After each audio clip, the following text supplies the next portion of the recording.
The world is changing. Inspiration is everywhere. It has never been so easy to connect, share, and bring people together. We're learning from others and finding the best in ourselves. Challenging our beliefs, sharing our vulnerability, overcoming our fears, transforming ourselves so we can transform the world. How far can we go? This is London Real. I am Brian Rose. My guest today is...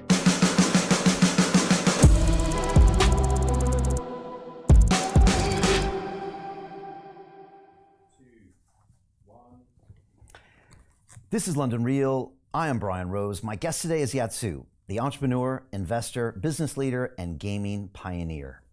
You are the co-founder and executive chairman of Animoca Brands, the global leader in entertainment, gamification, and Web3 innovation. To date, you've invested in over 500 blockchain companies, all part of your grand vision to build an open metaverse and a decentralized digital future where value flows to users, not just platforms. You've said that blockchain isn't just a financial technology, it's a cultural one, enabling new forms of digital ownership, identity, and expression. You believe that true digital property rights are the foundation for freedom, creativity, and economic opportunity in the 21st century, and that the open metaverse will be the infrastructure that empowers the next billion creators. Just recently, you said that after years of regulatory hostility, the US now represents the biggest and fastest growing opportunity in crypto as builders, investors, and innovators finally return. Ultimately, you believe that tokens aren't just tech, they're a better way to build communities, fund ideas, and scale culture. Yat, welcome back to London Real for the 7th time. Thank you so much for having me again for the 7th time. It's always wonderful to be here. You know, we were just talking about it. 4 years ago was our first interview. We did it remote because at the time I think everyone was locked down. It was COVID, so we had to do it over video. We had to, and I literally didn't know what the metaverse was, and you actually explained it to me on that call and started this crazy adventure that we've been on and the world's been on. So it's always a pleasure to have you back here. So many things to talk about today because the world is changing, you know, exponentially it seems. Maybe we first talk about the USA, the Trump administration, and what I hear, this upcoming Animoca IPO in the States that was recently posted in the news. Talk to me about all those things. Well, I mean, okay, so maybe let's quickly on the Animoca IPO and just what we want to do in the US. So as I had said earlier, I mean, the US represents probably the biggest, most important opportunity in the crypto Web3 space. And that has a lot to do with the regulatory shift. It has also a lot to do with the sort of pent-up demand that the US actually and US people want to have around crypto and blockchain. And I think the thing is also for us as a business, it's an unusual time when you think about it, because normally speaking, when you think about the US, it usually tends to be leading in the technology sector. I can't think of any sector in technology, or really in any industry, you know, save manufacturing and that kind of stuff, which is sort of more sort of industrial age type of stuff, where America isn't leading. But in crypto, it is not. There is no real peer to Animoca for the time being. Even when you look at exchanges, right? Sure, I mean, you know, Coinbase is a wonderfully large exchange, but in comparison to the trading volumes of a Binance, for instance, or you know, OKX or Bybit, they're actually much, much smaller. Or if you look at Upbit in Korea, they're much smaller in comparison. Yeah. So again, because the US had such a heavy-handed regulatory environment, they've kind of stopped the development of crypto for such a long time, despite its market size and its sort of pent-up demand. And so for this scenario, we and other companies actually happen to have a leadership position without a real sort of American peer for the time being, which represents an opportunity for companies like us to actually look at the American opportunity to invest in America. We already have quite a few portfolio companies, but we stayed away from the US for all those reasons, and now it makes sense for us to come back there. So does it mean that we're going to go public in the US? It's certainly one very serious contender. You know, given liquidity in markets, and of course, when you look at all of the sort of recent IPOs that took place, especially Circle, for instance, they've done phenomenally well. So as a result, of course, we need to look at that market seriously as well. Had you asked me this question 6 or 9 months earlier, I was like, US, no way, right? And now, of course, we have to take that seriously, right? And having just completed our sort of 21 audit, actually that opens up the pathway to the closing of the remaining audits, basically helping us essentially get into sort of a final track to sort of an IPO. But quickly to the question on the US. So when Trump obviously became president, all the markets rallied in crypto. But then of course, there are also these funny things that happen, such as the Trump coin, the Melania coin as well, and then all the tariffs. And of course, most recently, what's happening in Iran and with Israel and so on. One thing that he has definitely introduced is a whole lot of volatility in the market and things that you can't really predict. And while crypto has been moving up and down, of course, as the rest of the global markets have, Bitcoin has still broadly stayed at about 100,000 plus, give or take, right? So it's actually been fairly resilient. And if there's one thing that I think the audiences in crypto and in blockchain are accustomed to, it's that kind of volatility. And I would also say that, I think I mentioned this earlier in the show with you, we live in very volatile times all the time anyway, and what capitalism does, it just shows you where the attention is at that moment in time. So where the price action is, whether the price is up or down, it's actually a form of information. It tells you something about what's going on in the world. And the fact that, for instance, Bitcoin has stayed fairly stable tells you a little bit about sort of what is that asset class. It's not as volatile. Maybe that becomes a sort of quasi-safe haven, even though it's considered a risk-on asset. Actually, of the risk-on assets, maybe it's considered a good hedge. And you're kind of seeing that, because in these markets, why is Bitcoin not at like 70 or 80, as some people have predicted? It's actually still floating at about 100, for instance. So you can kind of see where that's developing as well. So that, to me, says more about that state of where people are in terms of blockchain and crypto than necessarily sort of what happened to all the other tokens in the market, right? Now, the entire space is still in excess of about $3 trillion, despite all of that, which when you compare, again, to 3 or 4 years ago, is in some cases, anywhere from 2 to 3 times up, right? So again, very positive signals. But what does it mean? I think really the US policies with the passing of the Genius Act as well, with things like the Circle IPO, I think the Markets Act is being considered at this moment in time as well, right? The US is going to really sort of push forward the crypto agenda worldwide. Imagine if you're a US trading partner, you're somewhere around the world, call it, I don't know, Malaysia or, some place in the Middle East or whatever that doesn't yet have sort of, crypto regulation, or say even India, major partner of the US as well, right? Yeah. And sort of you now have a stable coin issued by a bank because of the, Stablecoin Act.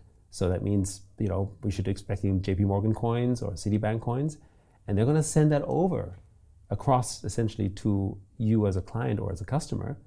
And the receiving bank is like, what do I do with this? I can't receive it. I don't have regulation. I don't have a structure for it. It forces every government to quickly accelerate just so they can do business with the US, right?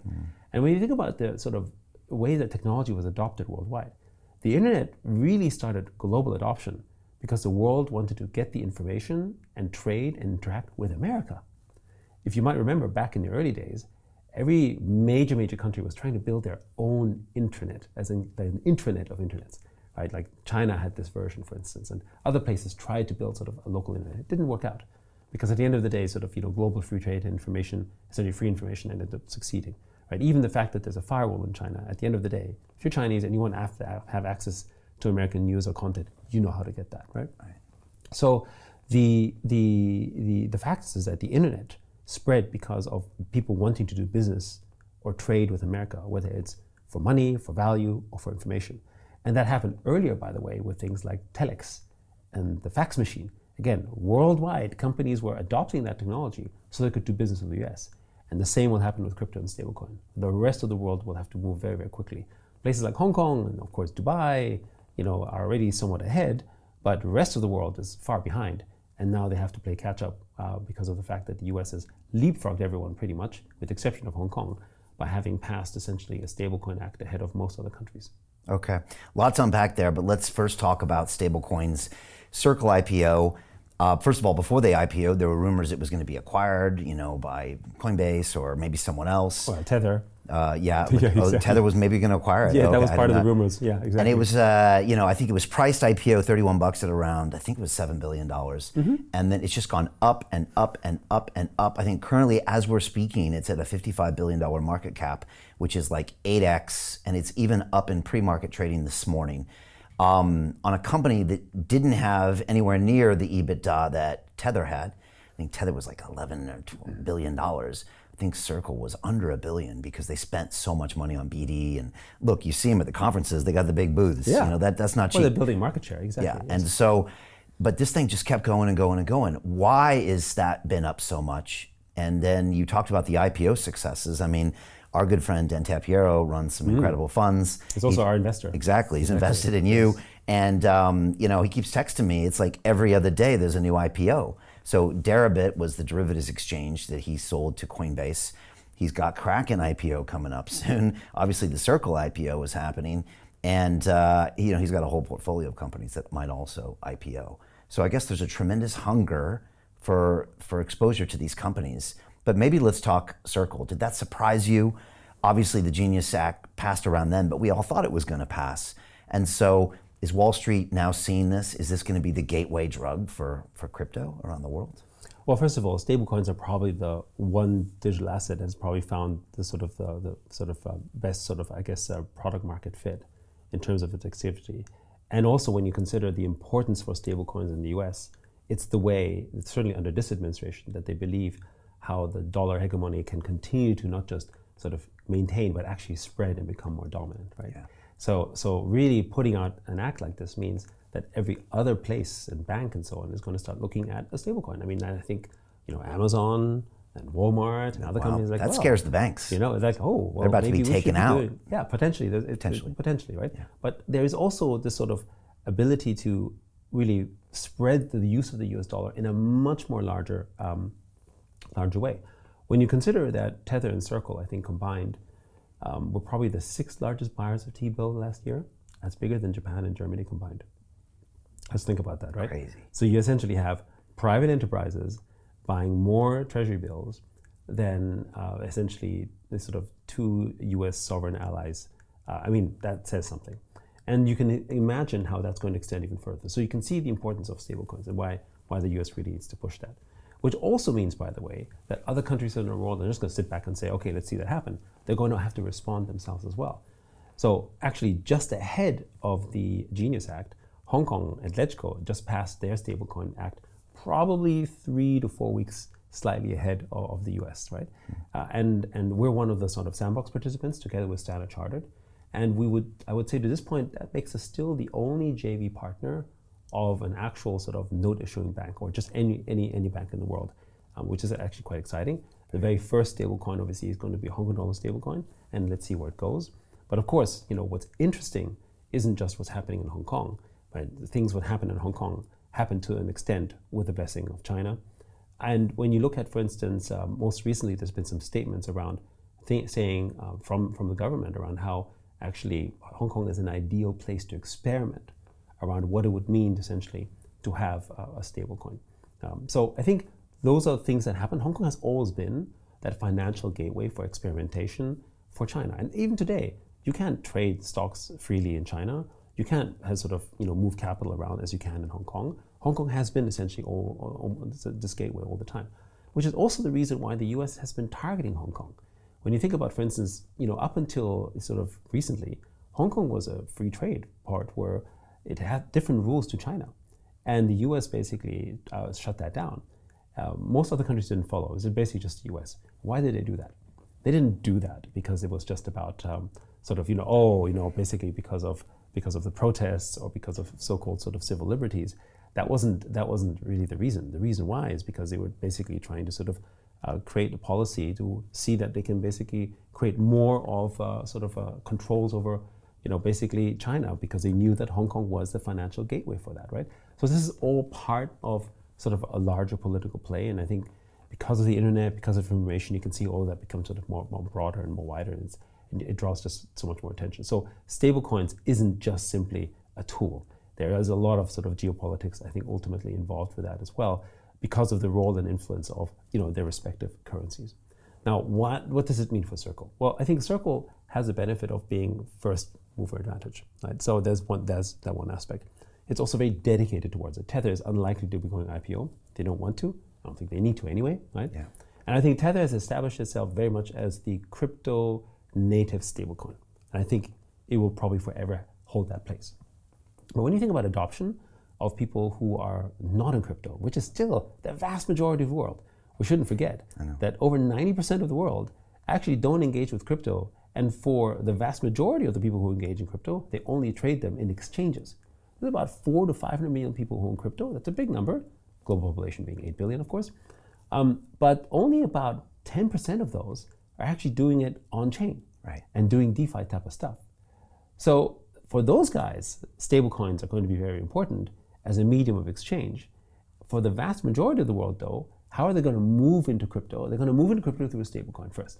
They're not going to sort of go there because they just want to buy crypto first, because how do they do that? They first have to convert it into essentially a native digital currency in the asset that they understand, which is a stablecoin. And that's the reason, we want to do the stablecoin with someone like Standard Chartered, because what Standard Chartered does also, it gives the trust to the end user. Again, in our world, we take it for granted that, oh yeah, Circle and Tether, we should trust them because it's dollar backed. But for a normal person who's never engaged with that, they're like, wait, am I comfortable in treating and dealing with a currency issued by what appears to be a private organization, that promises that I have put essentially a one-to-one backing, even if we know that's the case, versus a bank issuing it, right? So that element of trust is still the most valuable currency that's out there.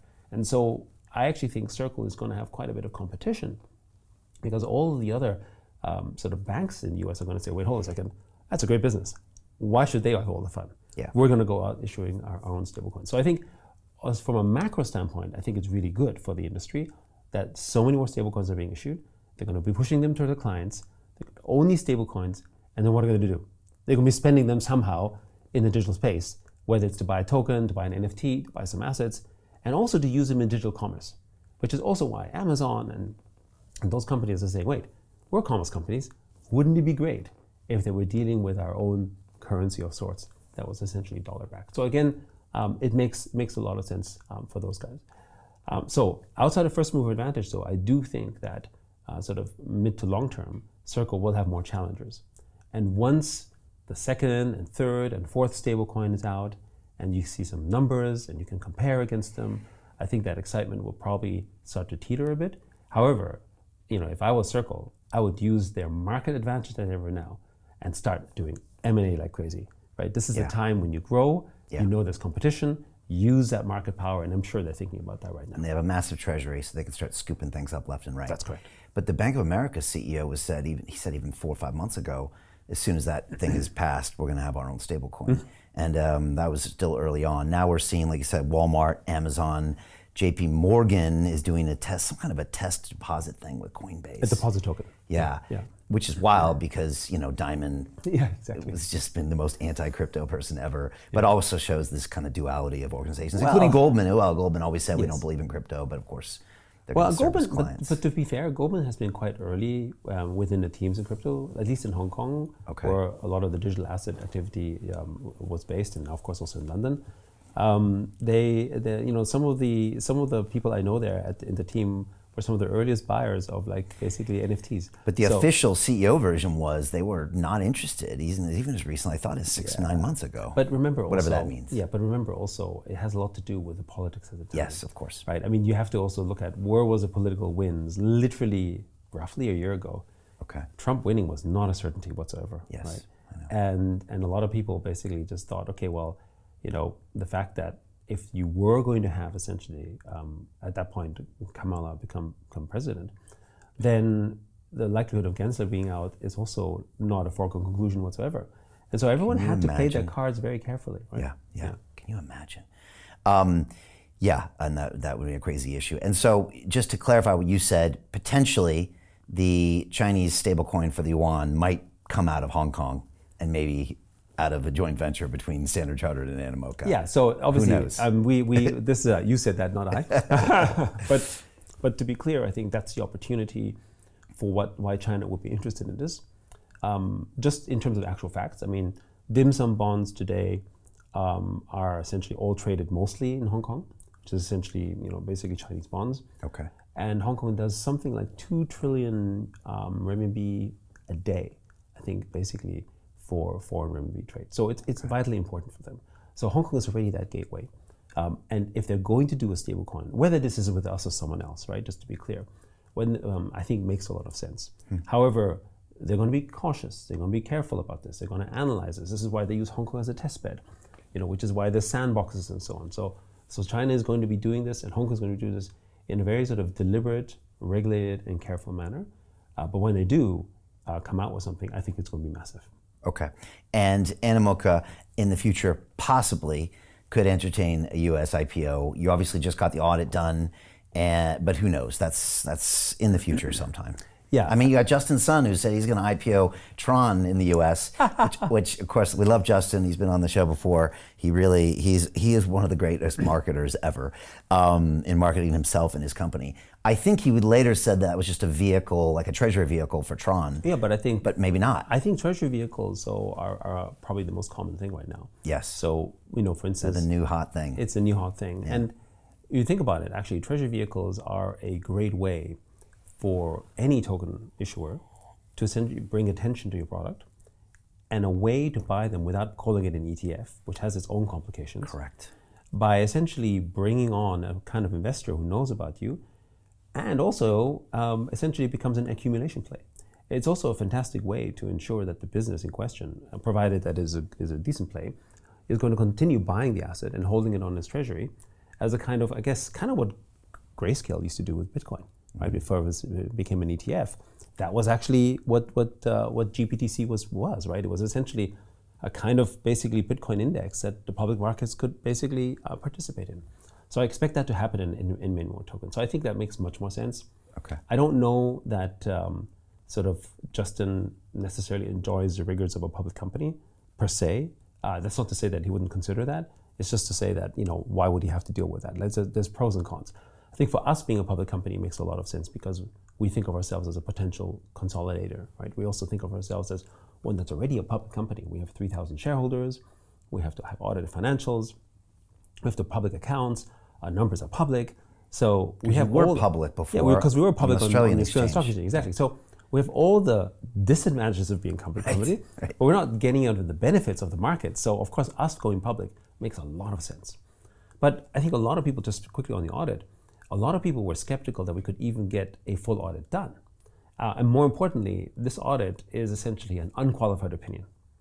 Now that's really important, right? Because a lot of people sort of said, oh, audits for crypto, it's difficult, it's murky, we don't understand it.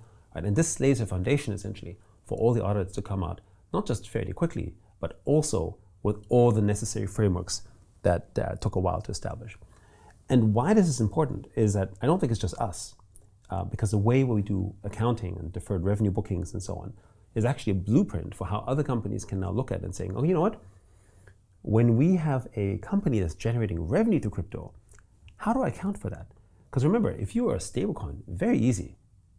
I buy treasuries, I put them on chain, and the business model is quite simple. If you're an exchange, like a Coinbase, also fairly easy.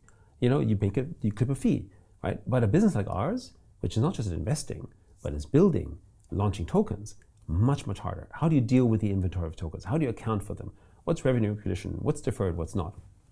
I don't think any company in the world has done this. Right. So I think we're the very first company to have essentially created a blueprint for how to audit a crypto company. So that's why it took so long, because it's the first time it's ever been done. Exactly. And the fact that maybe the industry was shunning audits before, or also just not knowledgeable at all with what you were doing. Well, that's the other thing. So when we were a public company in Australia, this is 2018, 2019, right, before we got delisted in 2020, how many companies, how many audit firms out there had people who understood anything about crypto?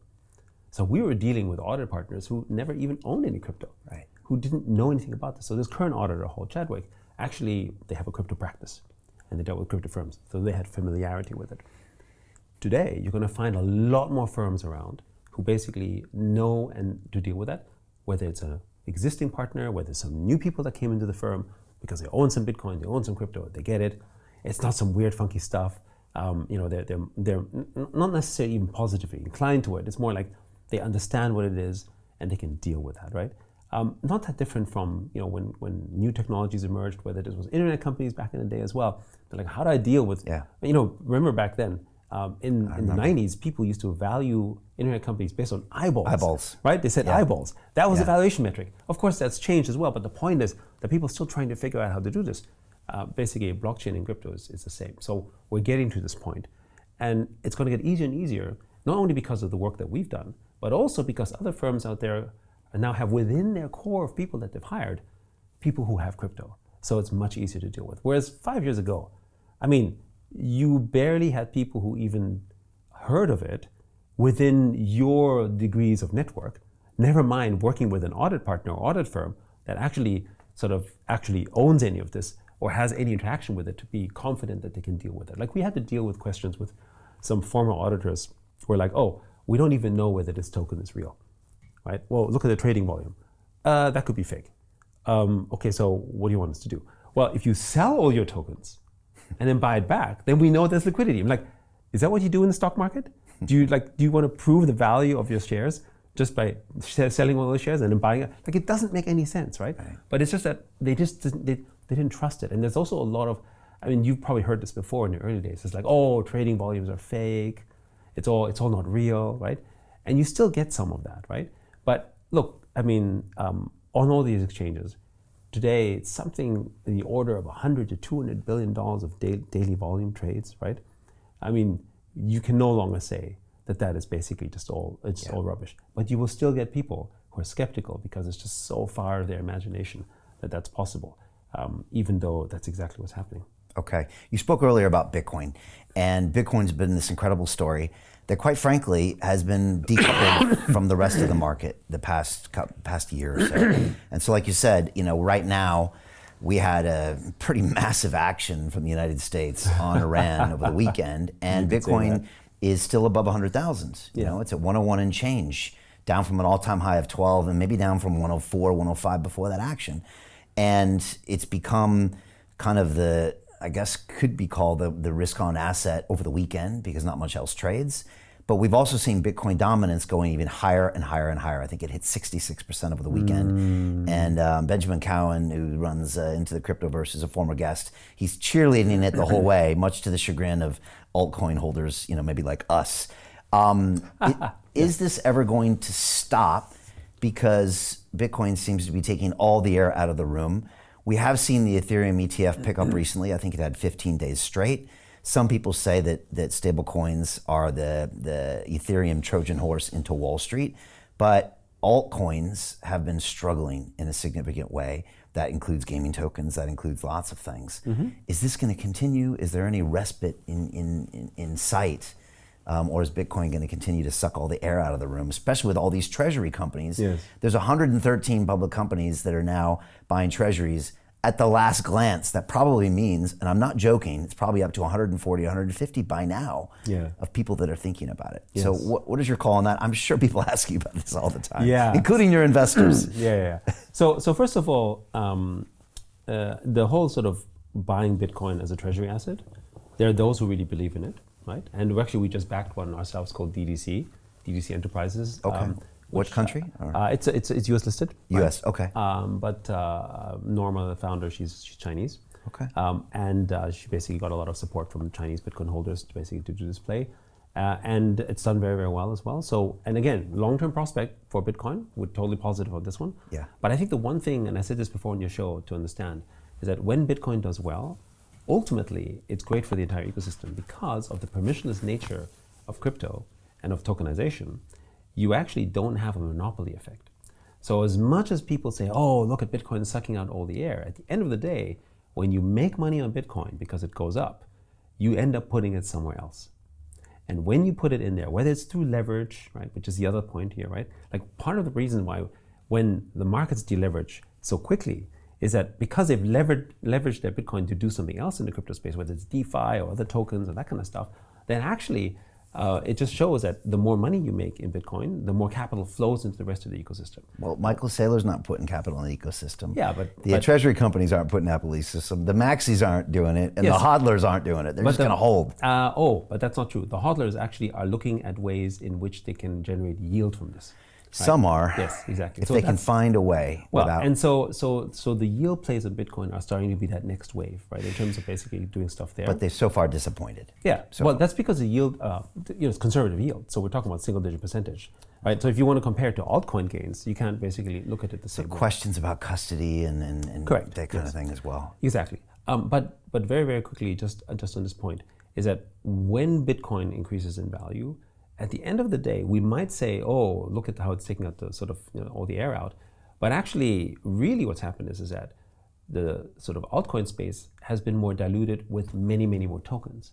When you look at the total market value of altcoins, actually, they've done fairly well as well. So at the $3.4 trillion of market cap size, I think Bitcoin's about 1.6 trillion, right? Give or take, maybe something like that. Or two. It depends on which day you're looking at, right? Yeah, okay.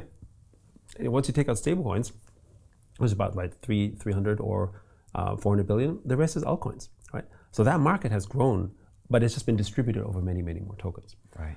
The second thing is, when you take a look at, for instance, and we can get into things like Ethereum and Solana and some of the big ones, because certainly I would say a lot of people look at Ethereum specifically. They're not looking at the new tokens. They're looking at Ethereum specifically and saying, oh, look how that's disappointed. And then in their mind frame, they're like, okay, well, if Ethereum's done badly, then what about all the other ones? Discounting the fact that over the last year, essentially, millions of new tokens have launched, of which at least hundreds of them have done phenomenally well, right? Including our own Mocha token, for instance, which was, if you think about it, it didn't exist before, and has a $600-700 million value even in this kind of market, for instance, right? Yeah. Or if you look at, for instance, the launch of something like, basically the Pengu token with Pudgy Penguins, right? Sure, I mean, we believe that both of these tokens should be worth more? Yes, but again, we're talking about a token that essentially did not exist up until December of last year, and now has a value of somewhere between $600 to $800 million as well, and trading very, very actively. So we shouldn't forget that that's what's happening. And so this, to me, is the reason you look at altcoins versus Bitcoin. Bitcoin is basically your gold. So it's your reserve asset, right? But if you want to take sort of opportunities of fast growth, it's always going to be in altcoins. You're not going to have Bitcoin go, 100x or even 10x. I mean, it will go there, but it will go there over time. Do I believe that Bitcoin's worth $1 million? Absolutely. I've been saying this all the time. It's going to be one of the biggest status symbols in the crypto world to have one full Bitcoin. So I absolutely believe that. However, is it going to happen this year? Nobody's going to say that, right? But Correct. Do you believe that a token that you basically want to support or that you think you believe in, like a startup, for instance, that it could rise, 10, 20x, or even just 3 or 4 or 5x within a year? Yes. So the index to think about is, will this project outperform Bitcoin? And if it doesn't, sure, then maybe buy Bitcoin. And there's this interesting sort of theory that in behavioral economics that I think Daniel Kahneman put out under, I think it's called prospect theory, but there's multiple theorists that really talk about this, which is that most humans appear to be more sensitive towards an aversion of loss rather than gain, right? Mm. So when things are dicey and you want to play it safe, it's more painful for you to have lost than to the experience of losing was more painful than the experience of winning, right? So you forget, for instance, that, hey, you know what, if you invested in Axie Infinity or in Sand tokens in 21, and you would have basically made a ton of money, but then the fact that you maybe invested in some meme coins in, I don't know, or like Trump token or whatever it is that you invested in earlier in the year, and you lost a lot, that whole category gets bunched together into altcoins, and they say, oh my goodness, that was very painful, then we'll do this. Or for instance, terrible disasters like Luna Terra, right? So you want to go into something that feels sort of more safe and less risky, then that's where people put money into things like Bitcoin.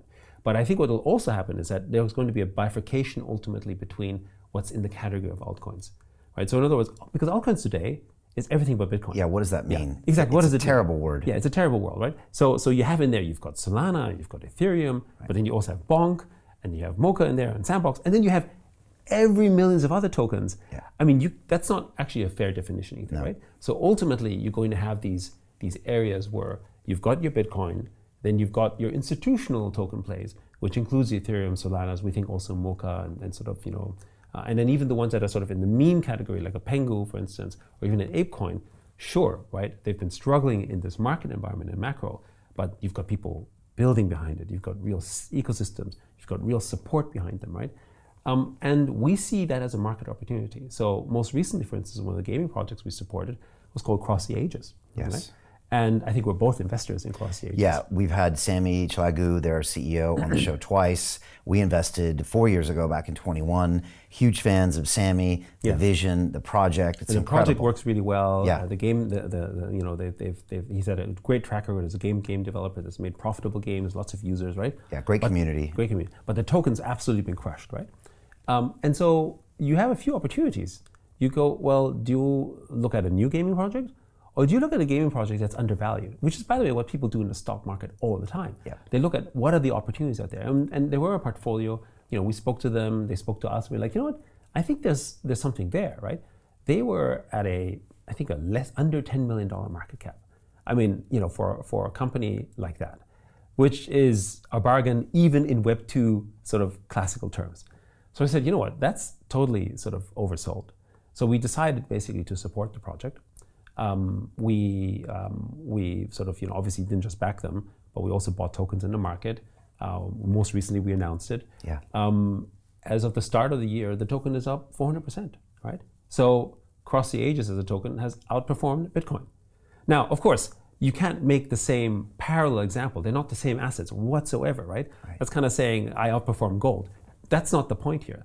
But the point is that as a portfolio, I think it makes sense for you to look at different hedges.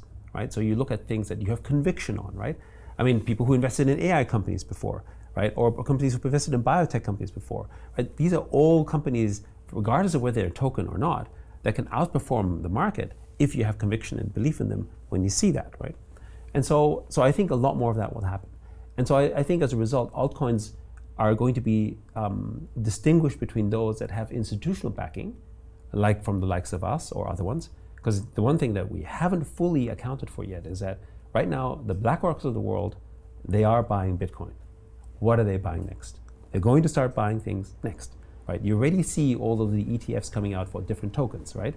You know, Van Eck is pushing all sorts of interesting ETFs. Eventually, you get more and more of them. So you've got the next tier, which are the ones that the institutions can back, right? The ones that we could back, for instance, right? And then you have everything else, right? And to me, that's no different than, you know, you've got your S&P 500, right? And then you've got essentially sort of, you know, basically sort of a lower tier, and then you've got everything else, right? I think we're going to see the same thing with tokens as well. But right now they're all in one bucket, partially because it's not sophisticated, which to me represents an opportunity. One thing that I think frustrates the altcoin market, and again, we'll have to redefine that for sure, is that we see when Bitcoin rallies, yes, it pulls up, but then when Bitcoin sells off, it continues to sell off more. And if you get enough of those cycles, you know, somebody on crypto Twitter just recently recognized that the altcoins are as low as they were when Bitcoin was at 75K, even though Bitcoin's at 100K now, because through those cycles, they had sold off even more. And so I think most people agree in crypto that actually new highs in Bitcoin is always good for every crypto. But I disagree with that. Are we looking at the wrong coins? I think, so first of all, if you look at the coins from before, then yes. But what you've discounted is that the altcoin market cap has actually increased because there's more tokens in the market. Okay. But does that matter when some random, you know, meme coin is out there? I don't care. It's still the coins that I think matter are still lower. All right. So to sort of put into account a little bit the sort of what tokens do. Tokens are essentially a form of pricing information, just like commodities. Just they do this from a network effect, network attention, community attention perspective as well, right? Yeah. So if a token doesn't do as well as it should, in your mindset, it actually should also be indicative of maybe there's something wrong with it. So I think Ethereum is a good example. Okay. Ethereum is a token that has a little bit of a conflict. It wants to be a sort of store value, but it also wants to have mass utility. Bitcoin doesn't have that problem. As much as Bitcoiners would love you to spend your Bitcoin, it's simply a store value. It's HODL all the way. And things like, you know, Bitcoin Pizza Day is probably the perfect reason why people never want to sell their Bitcoin, right? And so the whole thing about Bitcoin is store value. And so it's not confusing at all. But for Ethereum, they kind of sort of, if I want to have more utility, then actually fees have to go lower, right? As in for instance, right? So that is in direct conflict with necessarily being that incredible store value. So why and when did Ethereum really rise in value? It's kind of similar to how Solana is able to maintain its value, which is opportunity. What opportunity was in Ethereum? It was NFTs, right? When I want to buy an NFT and have the opportunity to quickly react to it, I needed to have enough Ethereum on standby so I can make the trade, right? Yeah. I didn't do it because I gained like 2 or 3% staking rewards. Nobody gave a crap around that. Right. It was much more important that that I had an opportunity to buy something that essentially gave me an opportunity in there. And so culture as an asset was really the key selling point. And when all these L2s came about, really building utility on Ethereum as a foundation because of its huge security layer and all the TVL that they had, the problem was that the tax became sort of extractive on the L2 side. What the L2s haven't done is essentially keep their Ethereum. So it's not helpful if Base or Optimism or Arbitrum make a lot of money and then they all start selling their Ethereum. Right? So what Ethereum is missing is a combination of bringing NFTs back, like Vitalik should start buying some NFTs and saying this is great, because actually more power to Ethereum means more interesting things they can build, right? And I think he's acknowledged that, although I don't think he's a fan of it, which is part of the issue. But the second thing is also a little bit of essentially crypto diplomacy here, because what Ethereum is different from Bitcoin is it's basically it's a federal government, right? So Ethereum is the federal government, and it has essentially all these states, or these, let's call it satellite states, if you will, right? They're Optimism, Arbitrum, Base. basically Base, all those guys here, right? So what they need to do is all come together and say, okay, if you make Ethereum great, you'll all be even greater. How do we coordinate? But right now, you have a little bit of this sort of game theory situation where everyone else is essentially getting fees on Ethereum. And then essentially, if you're the one holding on to it, are you the one holding on with the Ethereum bag? Or is it better for you to basically start selling it before someone else does? And then you have to sort of cascading effect. So this requires some coordination, which means that Ethereum also has to evolve itself into a market-oriented, much more capitalist organization, which in a way the Ethereum Foundation has never been. Yeah. Right? Now that's changing, and we've seen, we've seen, we've spoken to a few people there, and that's changing, and that's good. And of course, Joe Lubin with what he's doing with a sort of essentially a strategy version of Ethereum. Right. Ethereum Treasury Company. Exactly, yeah. Treasury Company. All these things are evolving and happening. But again, more and more signaling has to come from Ethereum that's essentially capitalist oriented around that and trying to create value for Ethereum. And it's important to note that the superpower of tokenization is expansion of network effects. So when I basically tokenize something, I expand the network, which is the reason why something that appears to have no value suddenly has a lot of value, like a meme coin.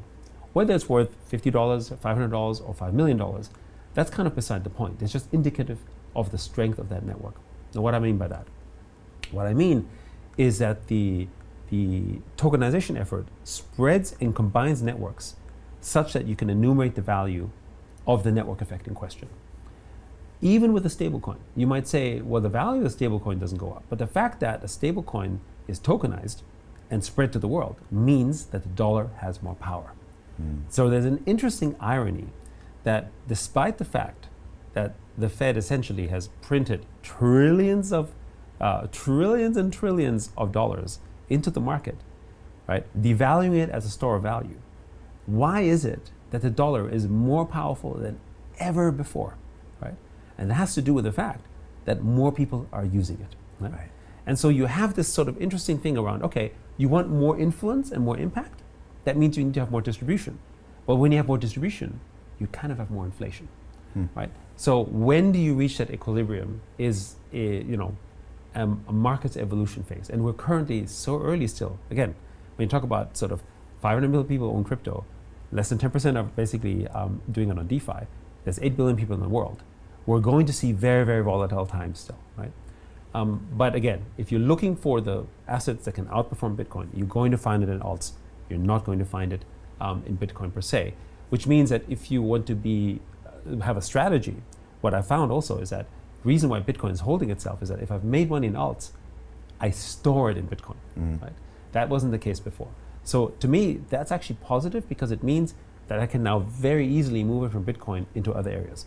So if risk on is back on, then alts are, in my opinion, are going to really, really sort of accelerate because all that risk capital is now willing to put it. If I'm risk off, which things like an Iran war sort of is going to happen, then of course I go off risk, which is not just in the stock market, it's also in tokens. And that's what we see basically in with alts. Okay. Anthony Pompliano, you know him, he's been on the show a couple times. He calls Bitcoin your savings account. I always think that's interesting. That's the money you put away that you're going to keep the rest of your life. And then, you invest your other things in other pieces. I always think that's a good analogy.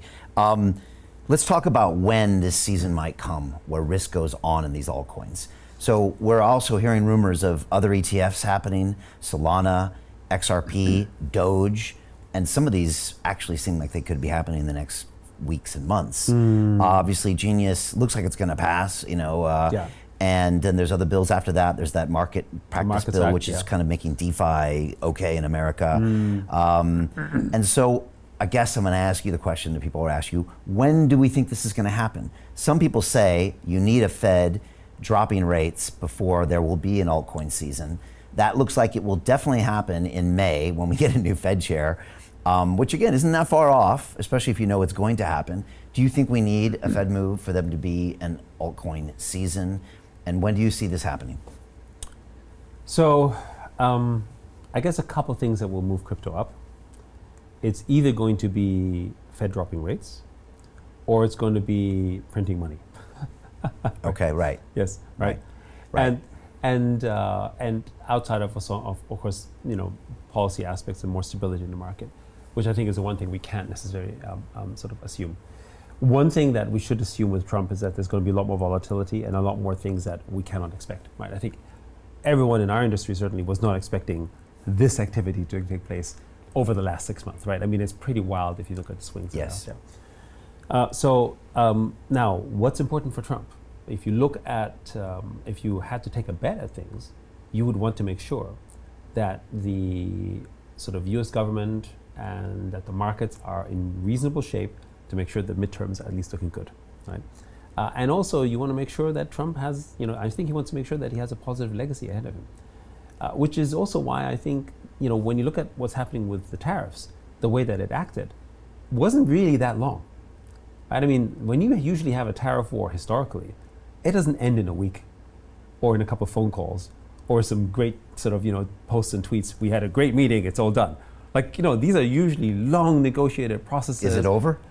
Well, I'm not saying it's over. The volatility is over but for now. I think the attention on tariffs is no longer the same. Yeah. Right? And so is that because the news cycle has gotten so short that you can't shock anybody anymore? Well, yes. So the shock therapy isn't quite going to work the same way. Yeah. But also the fact that you're trying to create an impact, you're trying to create a reaction that will hopefully have a positive outcome. And when that no longer works, you go into the next thing.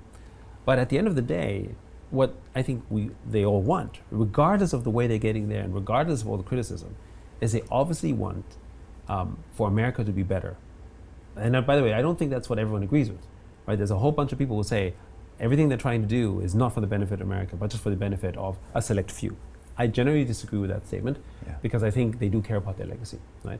And the legacy will be tarnished if it turns out that only the billionaire club made money and the rest of them basically didn't, because that's essentially how you get voted out, right?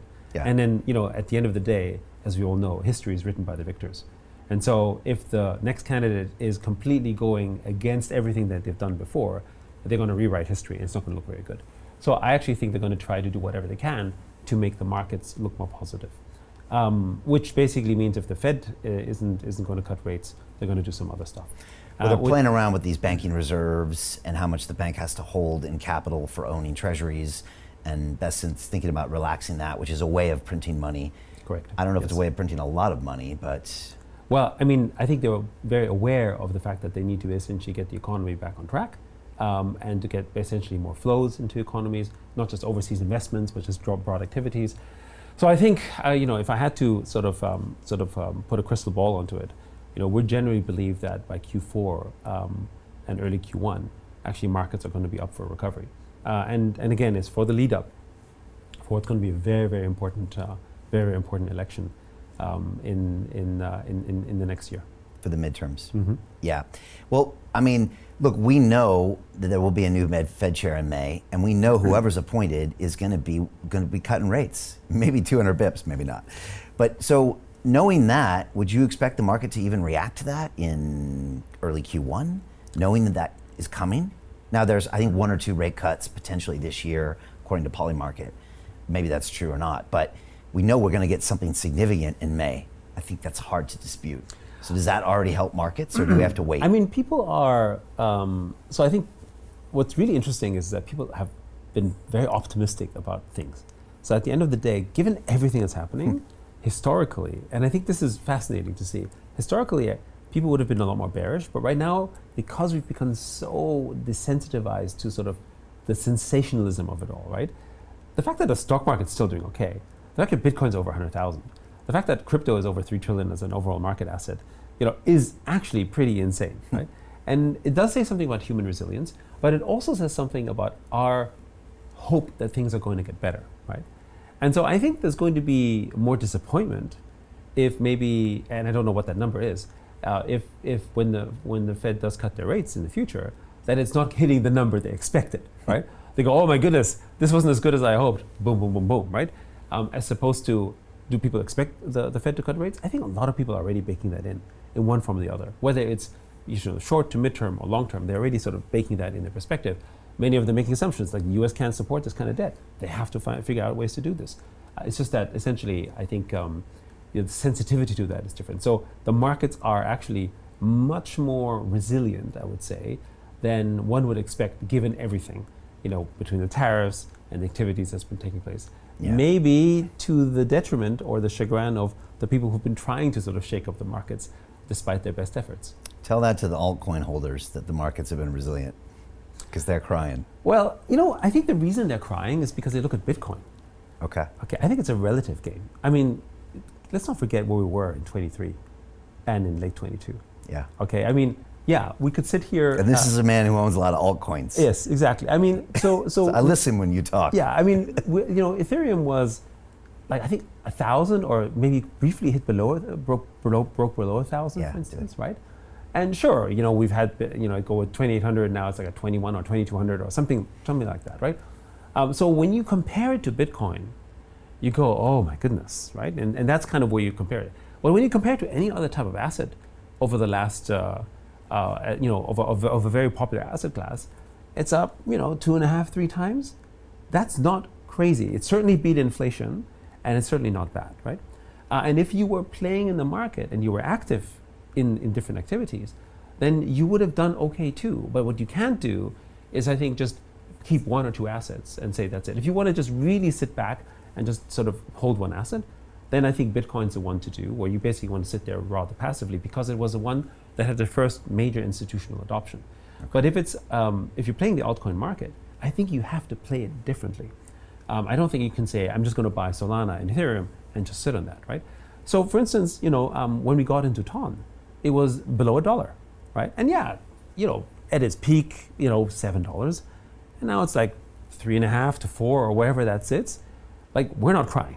Let's be clear about this, right? Like, but one would cry if you were making comparisons. And as humans, we're very comparative creatures, right? We don't just compare against sort of, prices, and we compare to other people's success. Oh, he moved into this apartment in Mayfair. Oh, look, this guy bought this new car. It's just a very normal thing for us to do. And of course, in crypto, if you're not in Bitcoin, or if you're more in altcoins, you look at Bitcoin and you go, oh my goodness, it's not done so well, right?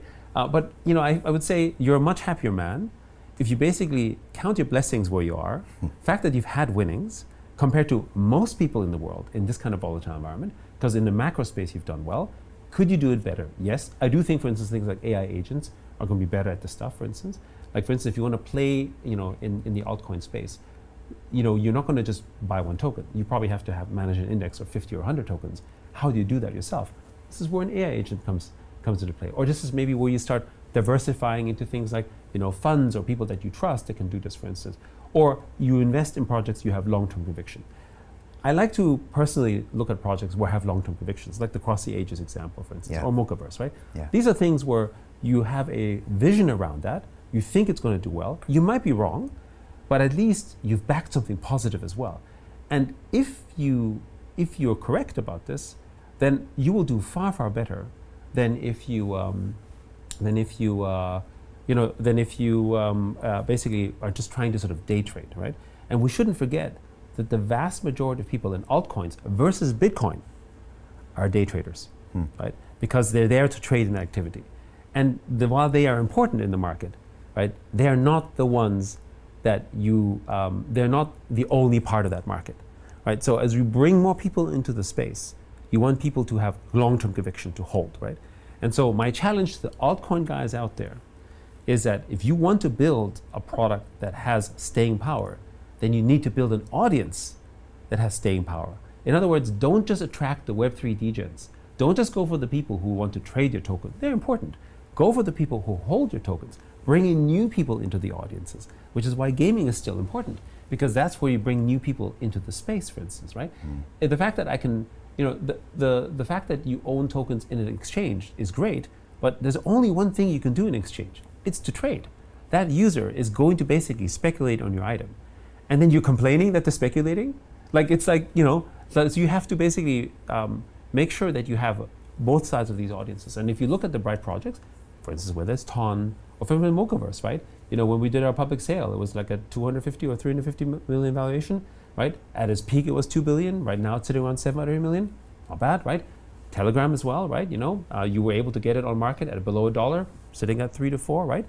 If you got it across the ages, basically in the last 6 months, you would have done fine, right? There's countless other examples of successful altcoins. I think you just need to look at the project, study them, do your research. That's the other thing. So many people are just listening to what some person says and making the investment. No, do the work, look at the background, see who's backing it, see who's talking about it. Don't just sort of go into something you don't fully understand. And I think that's the other big message, right? If you're going to invest in a token, meme coins aren't dead, but the narrative around a meme coin is no longer going to be the thing you should be investing in the same way. Because remember, meme coins were an answer to a regulatory sort of scenario that the US had.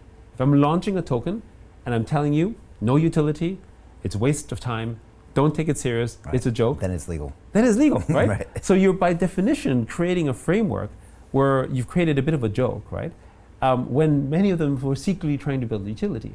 This is different now. You go out and you see the project. Who's not just talking about the utility?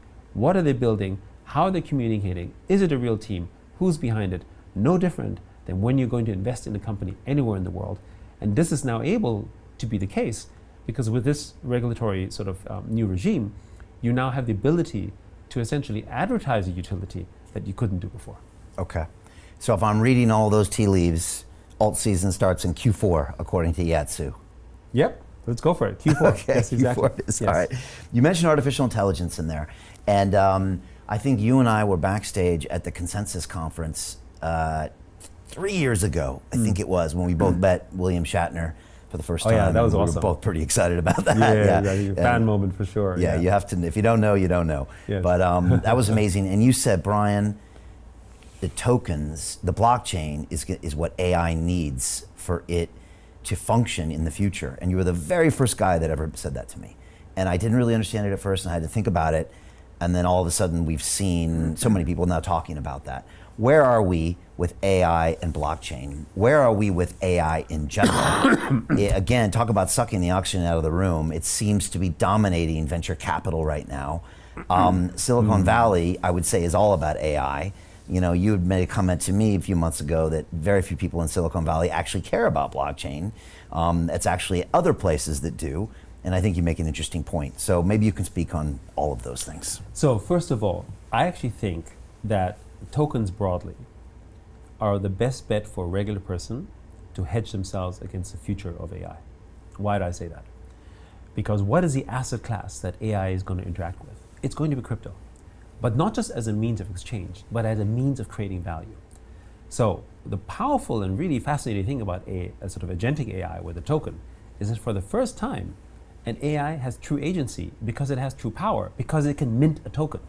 Meaning that we can now work for an AI because the AI is making money of some form or something of value.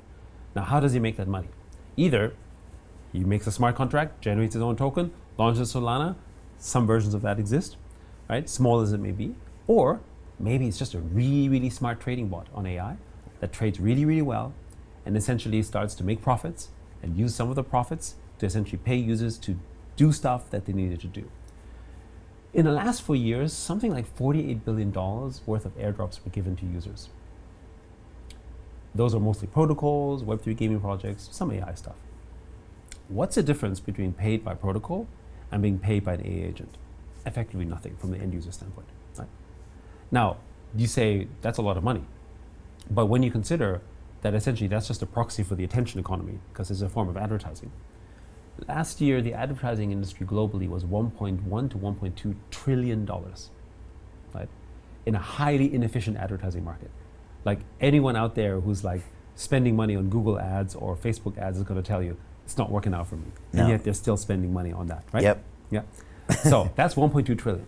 So that's the gap, right? In terms of the value that can be shared across the entire ecosystem. That's going to be fully tokenized. The entire advertising space, the entire attention economy is going to be tokenized. Who are going to be the agents that are trading that? It's going to be AI agents. How are you as a user going to be sort of owning assets in a space where there's probably going to be more trading activity between agents to agents than between humans to humans? I mean, in the market already today, it's essentially bots that are trading against bots, programmed by users. It's not one human trader trading against another human trader. You might have that experience in Robinhood or eToro, and you're like, hey, I'm trading. But in reality, at the back, the market makers and the bots are basically doing 99% of all that. Is that what's happening with the market makers? I mean, they provide liquidity, yes, but Right. they're also trading, right? And in crypto, most of the activity now is basically traded in terms of volume. You guys are market makers too, so you Yes. would know that. You use So a lot of basically, AI and AI using agents. AI, sort of using agentic AI, bots and so on, they're all trading, right? And that's typical That's what Twitter is, Yeah. they say as well. Just bots and bots. of some form, right? so that means that the liquidity will come from those areas as well. And so if you think that's going to accelerate and there's going to be more intelligence and there's going to be more trading, then as an end user, I think you're not just going to be maybe delegating your trades to an AI. You're going to be essentially looking at tokens that AI themselves might want to utilize, which means again that the way you're not going to compete with an AI in terms of performance. So what is the asset class? Is it buying shares in OpenAI? You can't do that. Good luck for most of the guys out there, Yeah. or at some crazy valuation, for instance. So what even are these AI agents going to be using? They're going to be using tokens. So that means you, by owning tokens, you essentially are somewhat already indexed against essentially a digital future, which essentially is what AI is developing even more dependencies and more growth in that AI future. So The specific tokens though. well, I would say specific, but also index tokens, right? I think there's going to be a rise of index tokens. They're not just indexed in terms of maybe gaming or AI, but they're also going to be tokens representative of ecosystems. For instance, if you thought that AI is going to be building a lot of stuff on Solana, then you would just buy Solana. Solana won't go up as high as a meme coin might, for instance, right? But it's an index for that market, right? So you don't have to bother or deal with essentially buying sort of 10 or 20 or 30 different tokens. You basically just hold a couple of those major ones, those major alts, because you think the AI agents are going to be using them. And so you have to see where they are, of course, right? And of course, there are certain AI tokens that you can maybe specifically pinpoint on. Again, similar type of direction, but it's easier for you to invest in them than to try to compete with them. That's going to be difficult to do so, right? But the volume of sort of trading, and I think it's also going to really explode DeFi as well, because AI agents are going to be trading with themselves and trading with each other, and that's basically going to be all happening on DeFi rails. And that to me is going to be really accelerating that as well, which means, again, there's opportunities when you have more liquidity, more TVL, more activity that's happening on chain, and therefore essentially more growth opportunities. Again, I think indicating much more direction in terms of alts. Now, this is why I think Bitcoin won't be sharing, although they'll rise in value, won't share the same in terms of that value construct, because Bitcoin is not an asset that's used, right? It's everyone wants to hold on to their Bitcoin. And I imagine an AI will do the same thing. There's more value in holding your Bitcoin than to trade it. So Bitcoin isn't going to be the tradable asset the same way. It's not going to be the one that's going to be used. I think people are obviously experimenting with things like BRC20s, ordinals and so on, and that's rising, but in comparison to what's happening in terms of volume in the altcoin space, it's still a very distant, it's still very distant comparatively. When will we see these coin indexes, do you think? When will they become liquid, or how will they be offered? Will there be AI agents holding that? Will they, I'm just kind of curious. Are holding them. I think How can you trust them? And well, I mean, so this is where it's interesting, right? Because when you have on-chain records, when you essentially can audit the smart contracts, then you have third parties that can verify that type of stuff. What we're building with Mocha ID is a reputation system. But at the end of the day, nobody said the reputation had to be human. You could build a reputation network under an AI agent who's over time built a reputation that you can trust, right? And I would argue that mentally we're already trusting algorithms anyway, right? I mean, even historically, as something as simple as streetlights, there's some algorithm that says green and red. And that's very simple, it's very binary. You can cross the road and you can cross the road. But it's not a human agent that's sitting there saying, time for red and time for green. It's basically something that does it automatically and you just follow. So are we not already following the rules of some kind of machine that's programmed in our life in very basic terms? How is that different from extending it into even more complex facets of our life? I don't think it's that distant. And when you think, for instance, the fact that I go to an Uber rating and I have a, 4.9 rating, for instance, right? That of course users are generating. It's a reputation score, but I don't know who gave me that reputation. If someone else just fudges the numbers, for instance, right? Of course, with blockchain you can verify it. I would just trust it at face value, right? If you're going to sort of buy something from an Amazon seller or ratings, and he has a high rating, you just kind of trust that, which is why people bought it, because there's currency. The same like how most people might trust an influencer who has 1 million followers on Instagram as opposed to 1,000, because he makes an assumption that that is a valid sort of measurement scale because of the fact that it's socially accepted, right? So again, blockchain solves that, and I think actually with things like Mocha ID, you get essentially enhanced forms of reputation, and you can verify them. And I think we're going to start trusting AI agents in much the same way that we trust an Amazon seller rating. Again, I don't think we're that far apart from that mentally anyway. Can you speak on what AI is going to do to us in general over the next 5 and 10 years? I mean, obviously Silicon Valley is scrambling. Zuckerberg's paying apparently $100 million signing bonuses. When I worked on Wall Street, I thought we had it good because we were the most highly paid individuals in the world, and you'd see the signing bonuses and the 3-year deals. I never ever thought that tech would take those numbers and multiply them times 100. Yeah. So first of all, I would say that in general, when you're building a company, when the only thing that attracts is money, you're building the wrong culture, right? Basically, you're building a mercenary culture.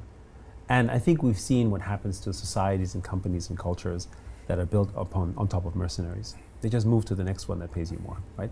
In some form or fashion. Yeah, but yes, right? Also a dearth of talent, and every second counts. Yes, it does. But the thing is that when you pay that kind of money, does it really matter? So there's this whole point around how much money is enough. And yes, there are some people where there's never enough money, right? That's a small percentage of the world. They just happen to focus around Wall Street, right? Just because it's about money. So you're naturally attracting more people in this area. But 99% of the world isn't focused around money as an end in itself. 99% of the world uses money as a means to a particular end. A family, the good relationships, a happy life, the good life, right? Depending on sort of, which philosophy do you ascribe to. Like these are things you look for, right? And so when you go to most people and you tell them, hey, here's, $1 million, is that enough for you? They'll probably say, oh, wow. That's enough for me. And they can do stuff with it. It's not enough for people in crypto probably, and certainly not for people in Wall Street, but why? Because they're comparing themselves against someone else who said my benchmark has to be $100 million. And then when they hit $100 million, they go, actually my benchmark has to be $1 billion. Says who and why, right? Does that really give you more happiness, right? And so this is why AI is interesting, because AI is not driven by people who are looking at money first. The researchers, the people who are excited about the space, are building things that they think will change the world. The money is a byproduct of that. That's very Silicon Valley ethos, by the way, right? It's just, I'm building stuff because I think it's going to change the world, and the money is a byproduct of what I'm building. It's not for the money, So the money also equals power, and I'm sure Altman thinks about that, and Satya Nadella thinks about that. So while I understand what you mean by that, because money is power, I think the perspective of power as an altruistic form of power is slightly different. We can say, when I had my interaction with Sam, who is, I guess, sort of, you could say an effective altruist, I would say, in his perspective, and his views on sort of universal basic income, which I don't agree with, but I understand as a construct, I think comes from a good place, right? It doesn't come from a place of, I want to consolidate power, I want to control everything, and I'm going to rule the world. It doesn't have that type of that impact. It's also not, I don't think it comes from a sense of fear of losing power. I think it's more of, I need this power to generate that, which, by the way, right, can also sort of lead to disaster as well, to be clear, right? Very few people build things with the intention of doing harm, right? They all have good intentions. And then somewhere in between, they start coming to this moral dilemma of, okay, this looks slightly bad, but at the greater scale of things, I think it's a better outcome, right? But I would say that, again, their perspectives, I think, have a much more, let's say, I think they care about the legacy, they care about how they're remembered, I think they care about humanity, and I think there's, or about the communities, whatever that is. So I do think that matters. There are a smaller portion of people who are truly just about power, right?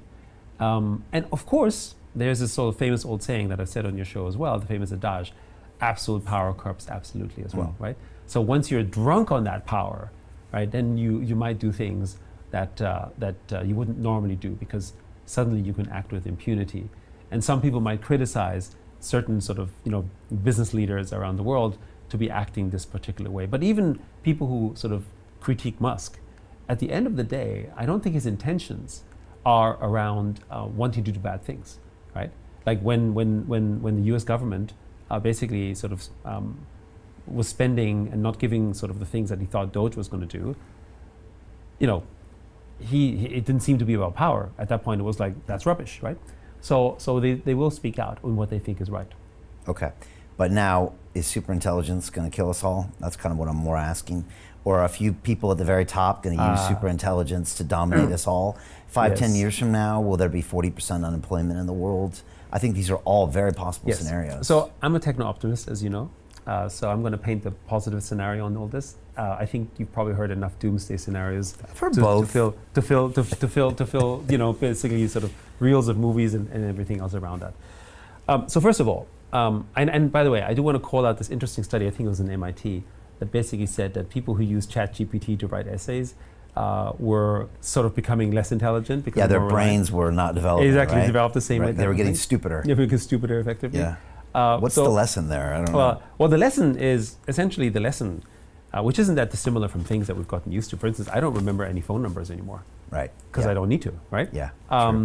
And so you probably wouldn't even know your closest friend or your wife's or your girlfriend's phone number at this point. Whereas back in the day, you'd have to have it memorized. Exactly. Back in our day, where you dial it. But the question to ask is, was it even a necessary thing to remember that number? No. Right? And so I think, to me, AI is an extension of that. The mental model I like to think of AI is, it's what the calculator did to us back when it was finally introduced to the masses. It made everyone a mathematician, right? Meaning that you no longer had to be a mental calculator to be able to really excel in the knowledge and the participation of maybe dreaming to become an architect, or imagining your living room a certain way, or designing certain things, because the calculator, and then by extension the computer, was able to do that. I think there's a direct correlation, or we have more entrepreneurs and more creativity and more disruption because we have tools that enable human ingenuity and creativity to be realized through that ability.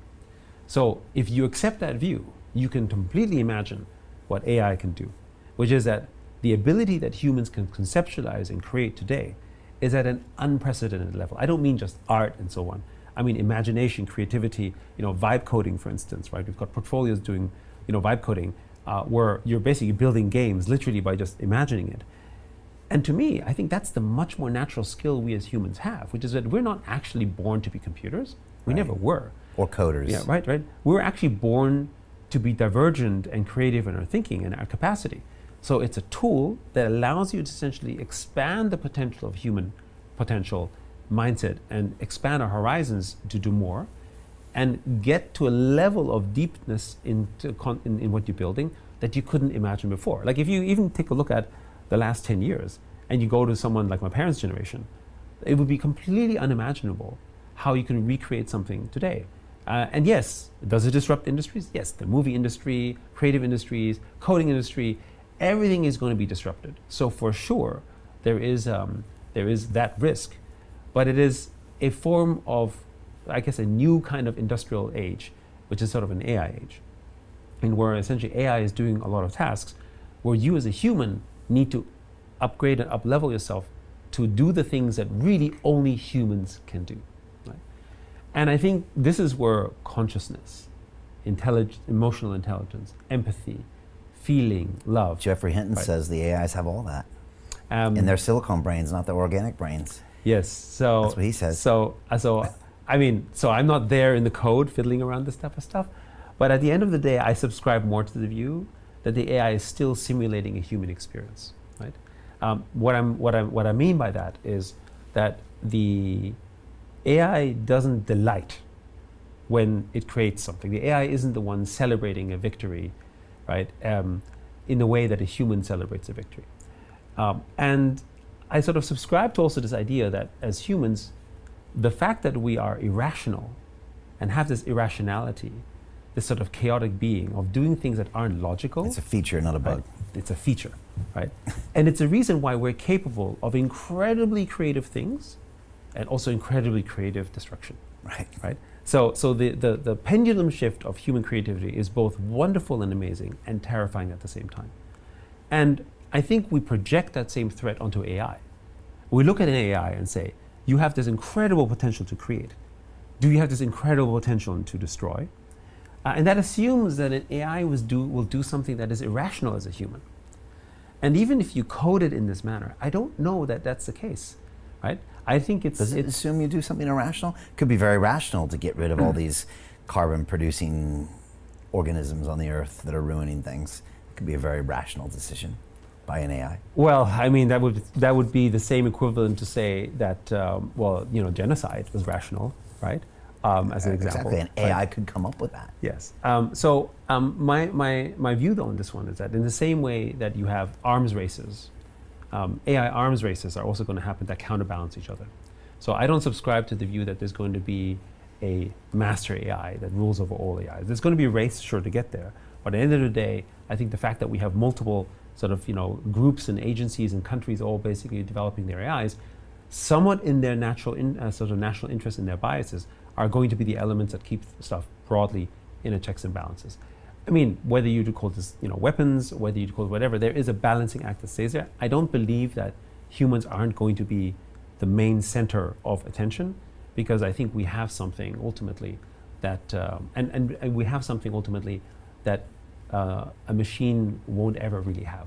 Now, so I understand the point that sort of Hinton might be saying. Yeah. But I think that comes from an intuition, and it also comes from the thinking that a lot of people have, is that we're just computers.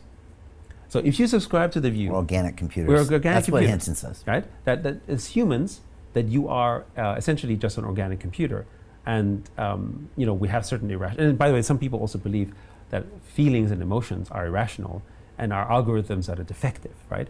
I would argue the opposite. I would say that this irrationality, this ability for us to sort of do things that don't seem to make sense, the fact that we take risks on things that actually don't make sense, and then create certain incredible outcomes, good or bad, right, is something that is a feature that gives us the ability to basically project ourselves sort of evolutionary. And there's also, and again, this is beyond my broad knowledge, but an area of interest, the fact that we don't understand, for instance, quantum theory and quantum mechanics. The fact that there are indications that as humans, we have essentially forms of quantum entanglement or sort of quantum presences in us with, the whole sort of, the sort of Penrose sort of discovery around sort of the microtubules, that essentially we're giving off essentially quantum vibrations, is indicative of the fact that we're probably connected to a wider universe in bigger ways. Now, again, this is far beyond my sort of knowledge, but, it's also a question of, ultimately from a physics standpoint, when we die, we don't really die. Our energy and dematerializes and essentially turns into something else, right? Right. So depending how spiritual you want to go, you can take extensions from that. So either way, call me an optimist, but that's not something that an AI can do. That's not something an AI is not built in that form or fashion. I think as we explore more deeper and understand more about sort of quantum physics, quantum mechanics, whatever theory you subscribe to, whether it's the Copenhagen interpretation or whether it's the many worlds theory or whatever it might be, as we get to deeper understandings, I think AI will help us get there because they can do the kind of computations and thinking that we as humans couldn't, therefore elevating our consciousness and elevating our ability to do things. And to the question of unemployment, I think it elevates us to become more creative overall. So there was a study, I may have shared this on your show as well, by George Land and Bethany Jarvis. they basically did a study in the 60s, which they basically did for NASA scientists to see how divergent they were.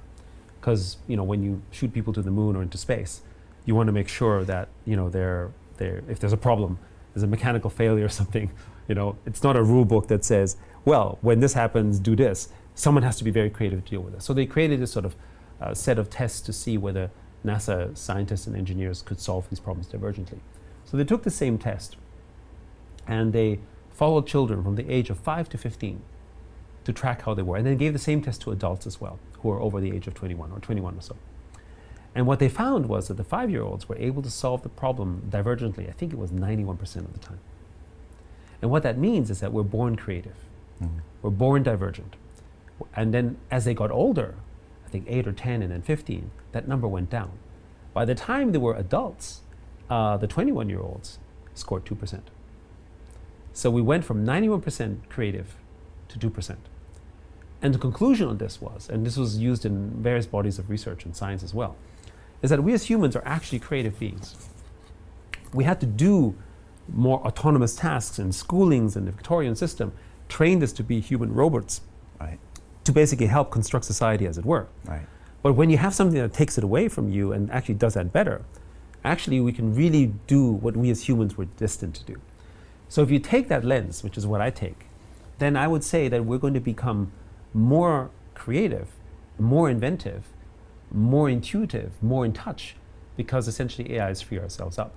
Now, does that mean we're going to live in a future, as Sam Altman would think we would be, where universal basic income is going to be the way that we make money, like a Star Trek-like future, because essentially the AI will make all the money and we're just going to sit back and do our stuff? I don't think so.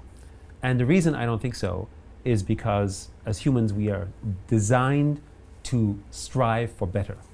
This desire to improve is what puts us forward as a species all the time. It's why we went from cavemen to being where we are today, right? Some people call it greed, ambition, maybe it's a vice to some, but the fact that we have that is why we push humanity forward. Whether it's for personal glory, for the glory of others, for altruism, whatever it is, we're always pushing something forward. There's an intrinsic desire that we have as a species, and I think that's a real part of what makes us human. So that means that's why capitalism works, because capitalism is a measure of that. If I have a capitalist outcome, if I can make money from that, which is a form of power and influence, then I have a reason to take that risk. And the difference is that we're going from, and I said this at your show as well, we're going from we're essentially the labor of the hands into the labor of the mind. Well, what is the mind?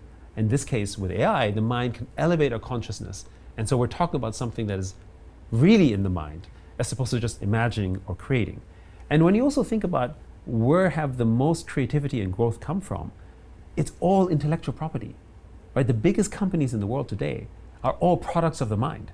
They're not products of anything physical, right? And imagine what the world would look like when suddenly everyone that had untapped potential could open that potential with the AI that they were restricted to before because they couldn't do that.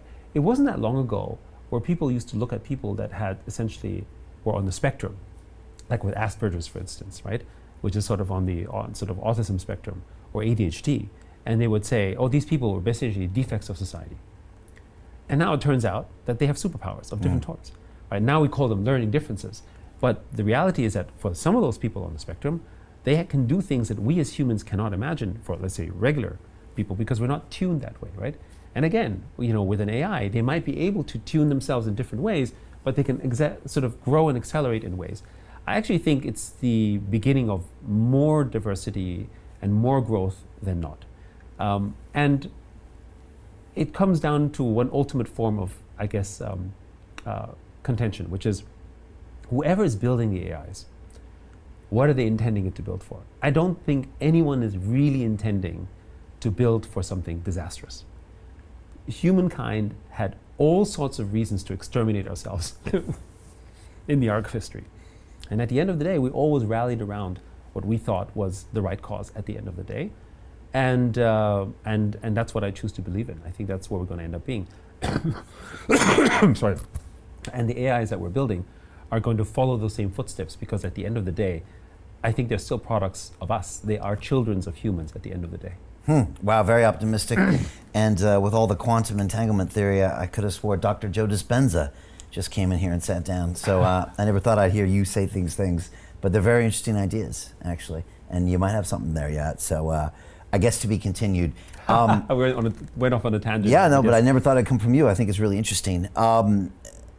Let me talk to you about gaming, because you talked about this, what's this vibe coding, which is interesting. Yes. Obviously, you guys are known as the biggest, blockchain gaming conglomerate in the world, probably a factor of 10. And so you know gaming really well. What is the state of the union of gaming? When you and I bumped into each other 6 months ago, it was Satoshi Roundtable in January. You said, Brian, this is the year where GTA and the Nintendo Switch are going to put gaming back on the map for mainstream, and that's going to trickle potentially into blockchain gaming. I thought that was interesting. Also, now we see the AI powered, maybe where anybody can now code a game where before they couldn't. That's right. But we're also still waiting for the blockchain gaming industry to kind of come into its own, and maybe that also has to do with the altcoin season. So where are we? So we're kind of where we were 6 months ago in terms of the macro of the market, but I think that's the actual buying opportunity. So from an investor's perspective, things like Cross the Ages is a great example. We like their product, fundamentals, make sense, we'll support it. And by the way, you don't just look at it from the perspective of, is the game good, is the product good? You also look at the founders and who's behind them and say, is there an avenue that you'll get backing? Because, for instance, as much as we talk about how Bitcoin's great, Bitcoin is great because it became institutional. Because BlackRock, Fidelity, all those guys started buying it as well. So is it an asset class that can appeal to that? Okay. So that's important. Interesting. It doesn't matter whether it's a game or whether it's an L2 or an AI infrastructure. If it can't appeal to the institution, it's locked out of a new asset category. Interesting. Right? You've always felt that way? So we started talking about this a year and a half ago. Okay. Actually, earlier in 24, when Pumped Up Fund really started to accelerate. Because up on that point, Pumped Up Fund sort of, before Pumped Up Fund really became a thing, token launches were generally following a certain blueprint. And when it suddenly accelerated and essentially becoming sort of mass commoditized, how do you distinguish between a quality token and essentially, just something that's just sort of fly by night, right? Yeah. And by the way, that's not that different from any product category, right? I mean, you could be a really great influencer on Instagram, or you could be someone who's just, trying, and you could be a one-hit wonder. Like, which category are you? And how do you distinguish that, right? Who's behind you? Who's your background? What have you done? All that kind of stuff. And this necessitates you to do a little bit more research again, as you do with everything, whether it's for companies, individuals.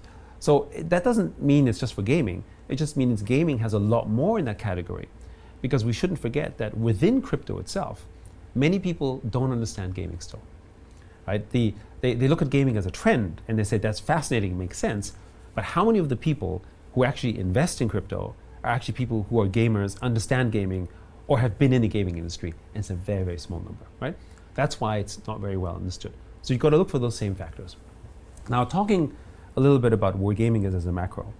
So as I had shared with you earlier, we generally look at tokens as market indicators, meaning that when a token does well, it's not only the utility, it's also macro.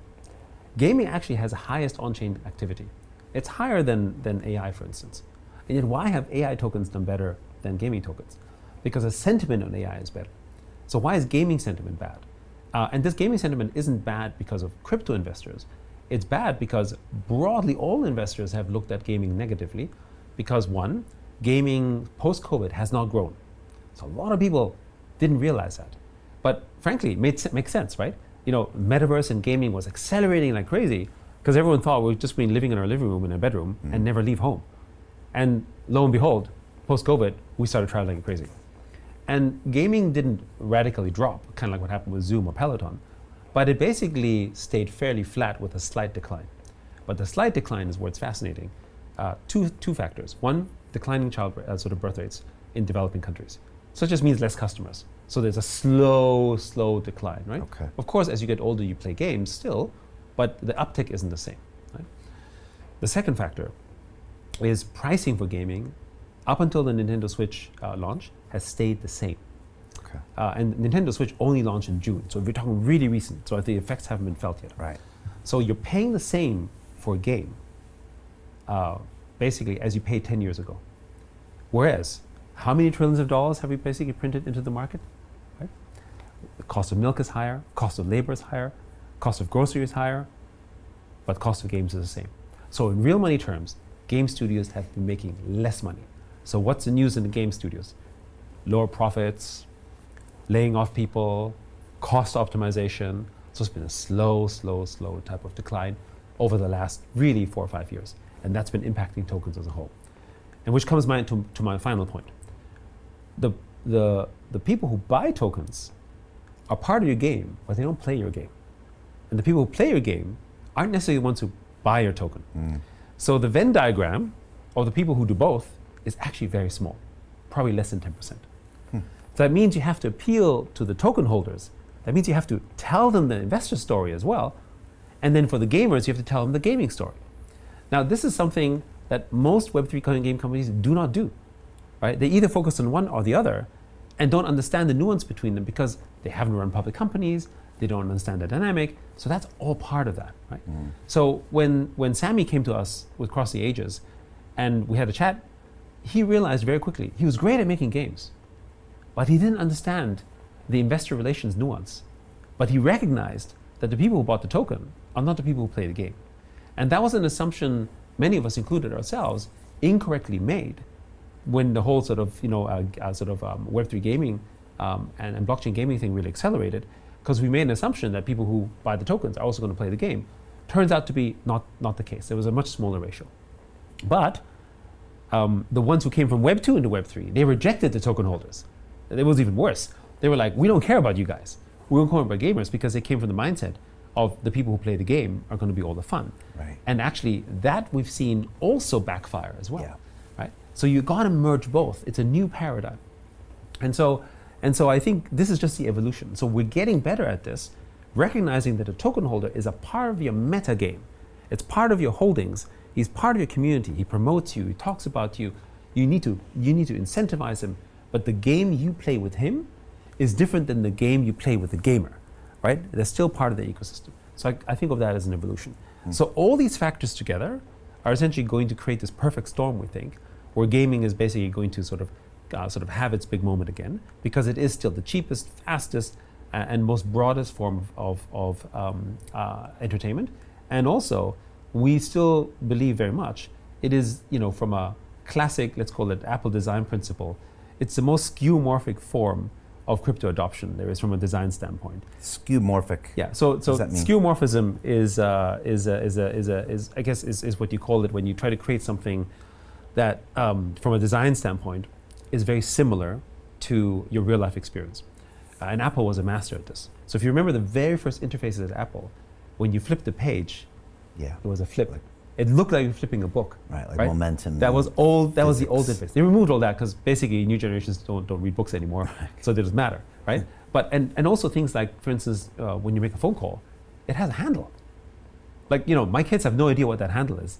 They just but why did they have that sort of phone handle? Because it was to tell us Right. to say that design tells you it's meant to be for a phone call. So I recognize that. So that's skeuomorphism. Okay. And when we say sort of skeuomorphic design for tokens, gaming tokens, as in virtual currencies, are closest examples of essentially crypto tokens. And skins can be forms of NFTs, or ownership in games can be essentially forms of digital assets you own. So the gaming audiences, and we see this in Asia, are most natural forms of users that can really understand on-chain activity. And right now, that hasn't really come to pass, because right now we're still talking about 7 million daily active players for blockchain gaming. Good number. But in comparison to the hundreds of millions of people who trade crypto, very small number.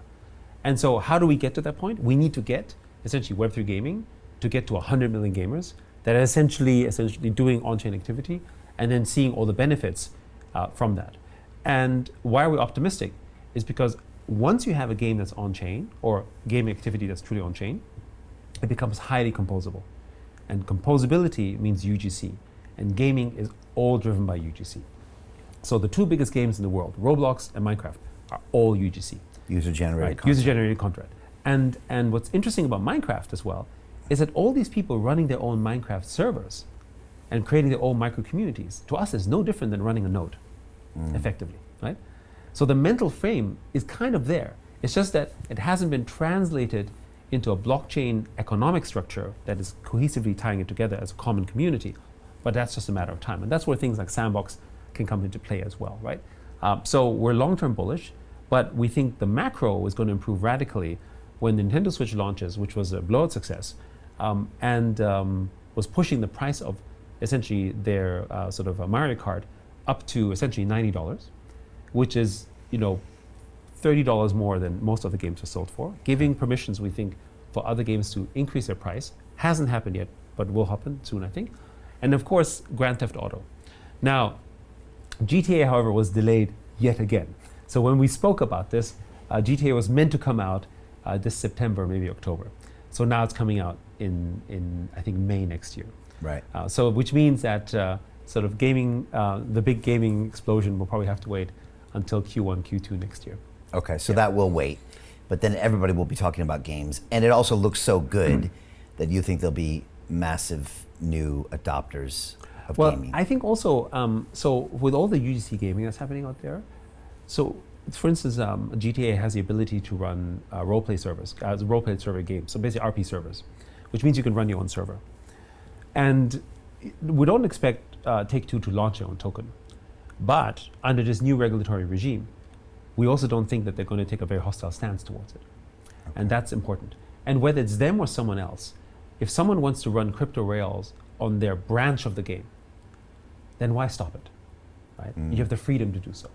Under the past regime, it would have been dangerous to let it happen because the SEC is going to come after you.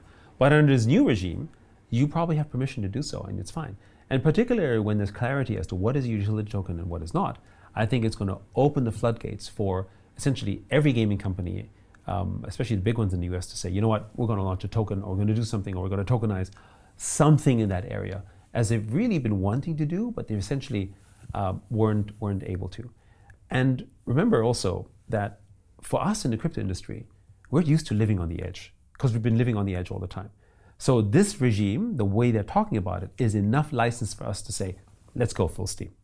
But if you're, a major company like an EA, right, or even a Microsoft, you're not going to launch a token based on, positive sentiment. You want to see the law say that this is a utility token and that's okay.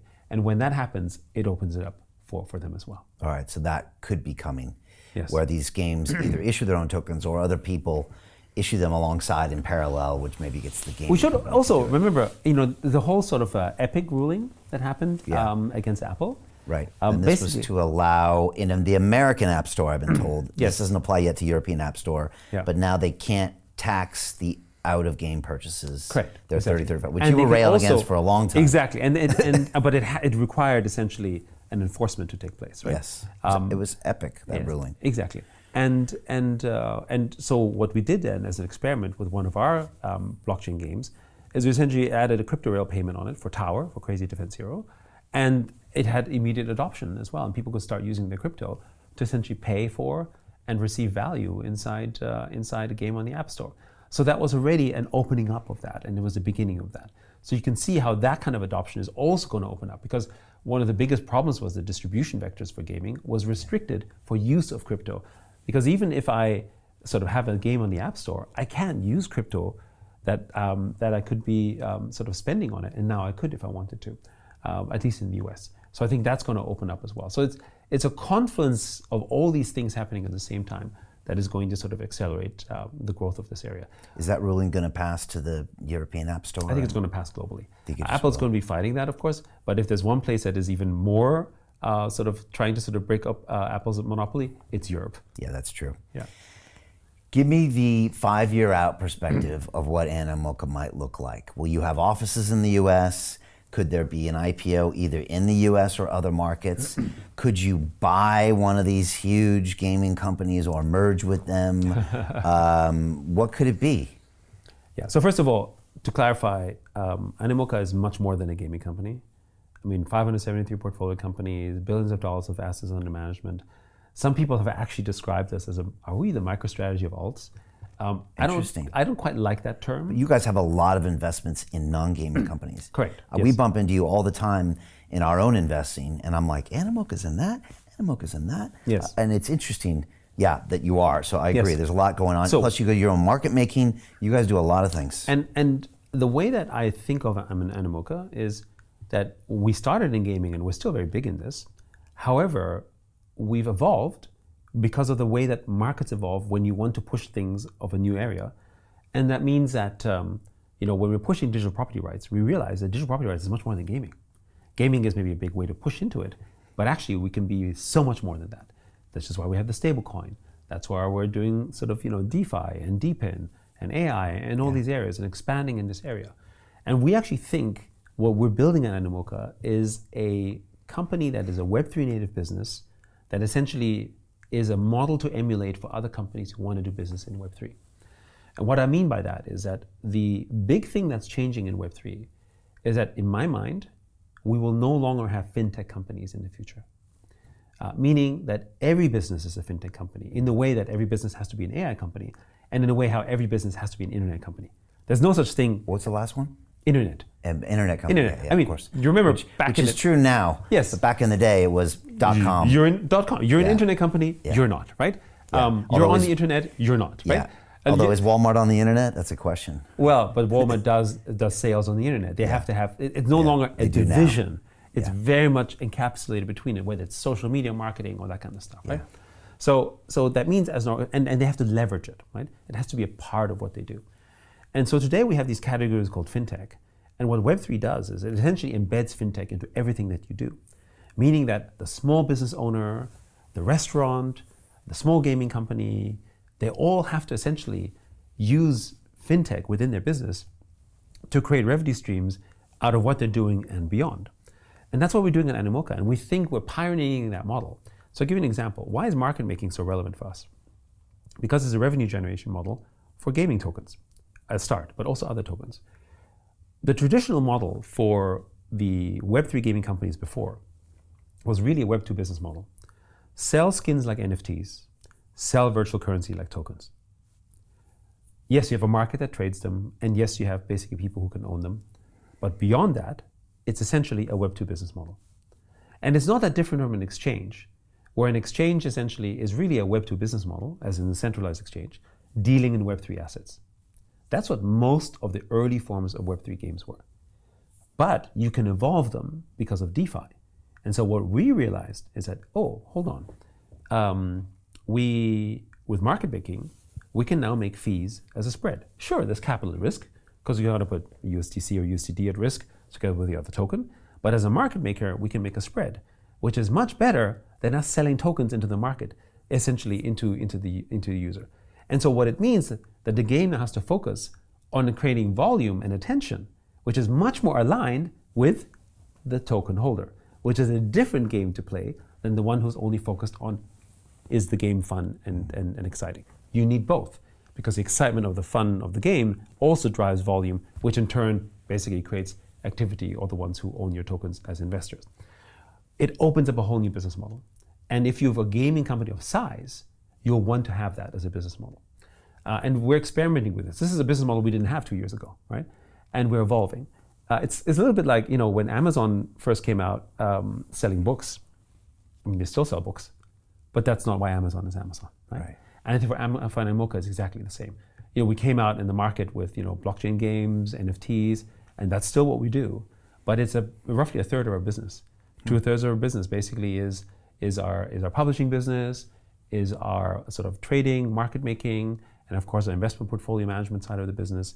And so that's why I understand why people look at us and say, well, if I invest in Animoca, am I essentially indexing myself against most of the big Web3 activities that are out there without having to invest in sort of 100 different projects?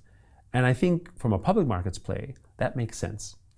So while we haven't fully baked that, I think I understand the reasoning behind it, because we have an increasing asset portfolio position that comes from the way we manage assets in that particular space beyond Bitcoin. Of course, we have Bitcoin on our balance sheet too. But if you're a Bitcoin holding play, then MicroStrategy or an ETF. But if you're thinking about sort of what are the 5 to 10 stocks I need to buy to be indexed in sort of this next growth wave, the way that we're setting it up is that we think Animoca has to be one of them. Right? You need to have, of course, your stable coin, you need to have your exchange, you probably want to have your Bitcoin, maybe a couple of ETFs, and then how do you play the rest of the market? Because this is not going to be a case where it's going to be winner takes all, where there's only going to be one or two big companies. There's going to be a whole range of that, and we think Animoca could be that company. So that's how we're setting ourselves up for that. So we've seen, like you said, Lubin's doing the Ethereum treasury play. We've seen a few, obviously Justin Sun was talking about the Tron treasury play. We're going to see more and more ETFs coming out on L1s. How many more L1 ETFs do you think we'll see this year? I think you can see a lot. A lot. I think everyone's going to look at that, and I think while the Bitcoin narrative itself will tire a little bit, even though it's a good asset, it's more like unless you're buying $1 billion, nobody's going to pay attention, right? And then you see this with altcoins coming as well. So I think we're going to see sort of altcoin season somewhat be also stimulated. But again, not all of them, right? I just wanted to make this distinction that there is institutional altcoin, right? And then there's everything else altcoin, right? And you are almost by definition institutional altcoin because that's part of your thesis. Exactly. And also the tokens. The ultimate index. Correct, right. But also the way that we look at the rest of the ecosystem as well is say, look, Solana and Ethereum and Ton, these will be considered institutional altcoins. Everything else that's below, who knows, right? And doesn't mean you can't graduate to it, but you want to graduate into that. And eventually, and this is about market sophistication and financial literacy, which again is a part of the whole Web3 thesis. As you become more financially literate, you will no longer classify them simply as Bitcoin and altcoins, right? Yeah. And eventually we'll be able to tier them as we should in these type of categories, right? And also the use cases are also getting better. Because before, we talked about the killer use cases being stablecoins, and of course, holding Bitcoin and maybe gaming. But what we're doing with Open Campus, for instance, with student loans on chain, that to me is an incredible killer use case for crypto. So many students in the world need good student loans. Interest rates are crazy. DeFi basically can sort of reduce your interest cost, actually make it better, faster, cheaper, which is what crypto typically does. It onboards students essentially into the world of crypto. They're going to start paying off their loan maybe in crypto. They have a wallet. That means they have a digital identity with something like Mochaverse. That means also they can start to sort of receive airdrops for campaigns, maybe pay off their loans, do activity, add value into the ecosystem, right? And most people ignore the fact that student loans is a $3.3 trillion global market, okay? If you take 10% of that and put that on chain, which is currently not super efficient, you're essentially tripling DeFi globally. So you can see there's so many other opportunities.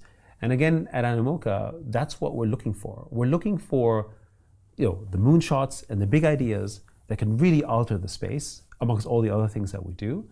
And so far, we had a pretty good track record in doing it as a category, in everything that we've been investing in. And for since 2021, we've been posting 9-digit revenues, from some of the biggest, most difficult crisis periods, and continue to do so. And I think, therefore, it does make sense for us to ultimately be a public company that I think the stock market can appreciate better, in large part also because we're much more institutional. And does that come in the States?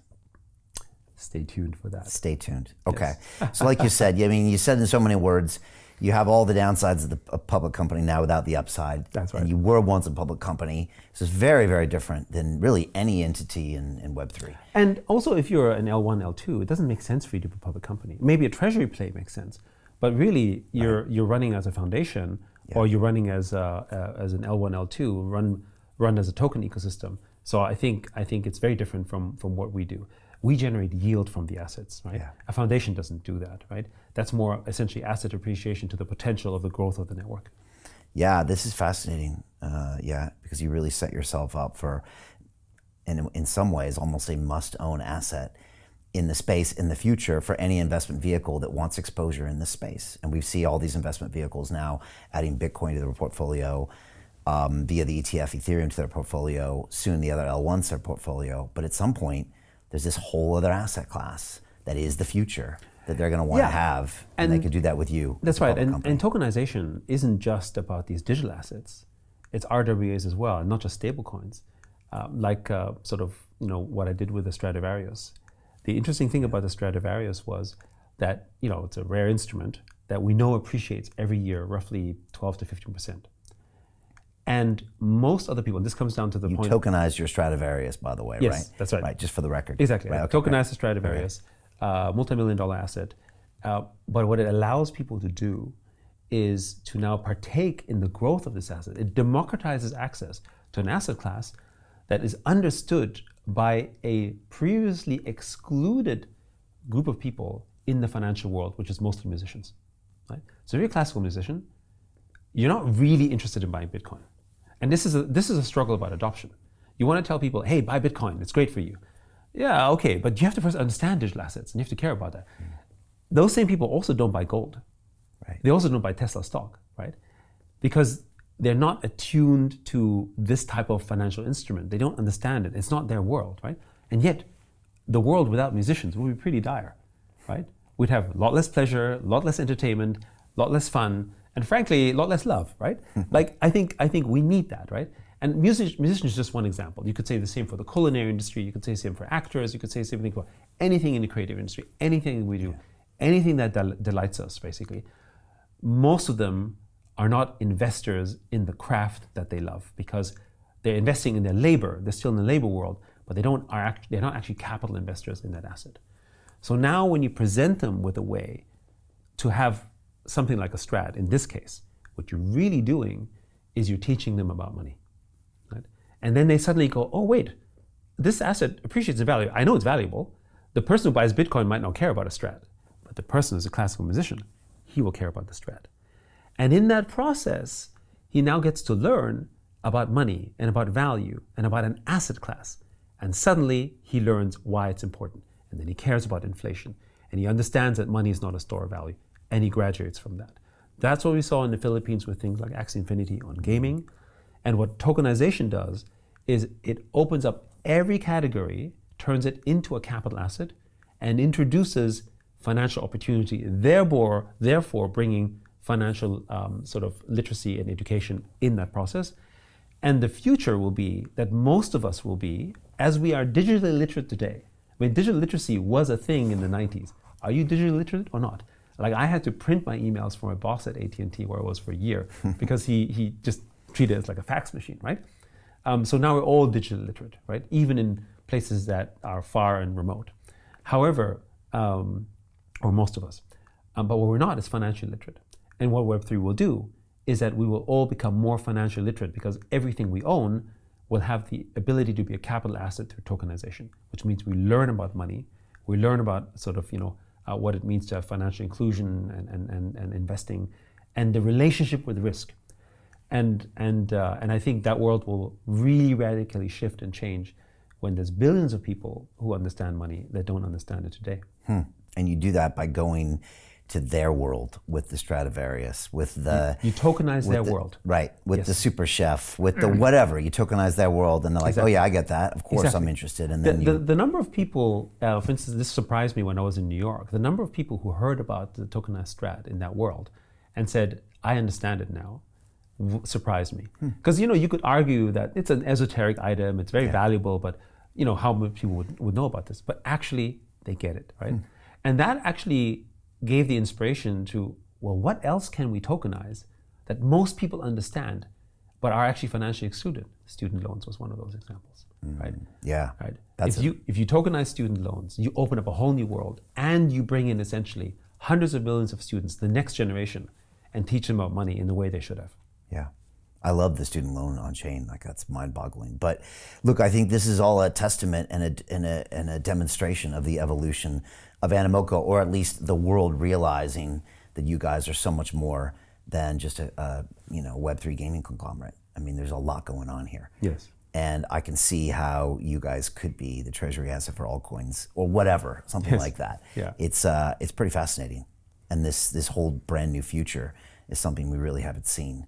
And we haven't seen it embodied in a company like Animoca. So I just want to say for the record that we are investors in Mochaverse and in Animoca, and something that I'm actually very proud of because this new future is pretty incredible. Yeah. And it's something that London Real Ventures, we came in on with the Mochaverse investment of a year plus ago, but also with the Animoca shares, and it's really cool to hear where you're going to take that.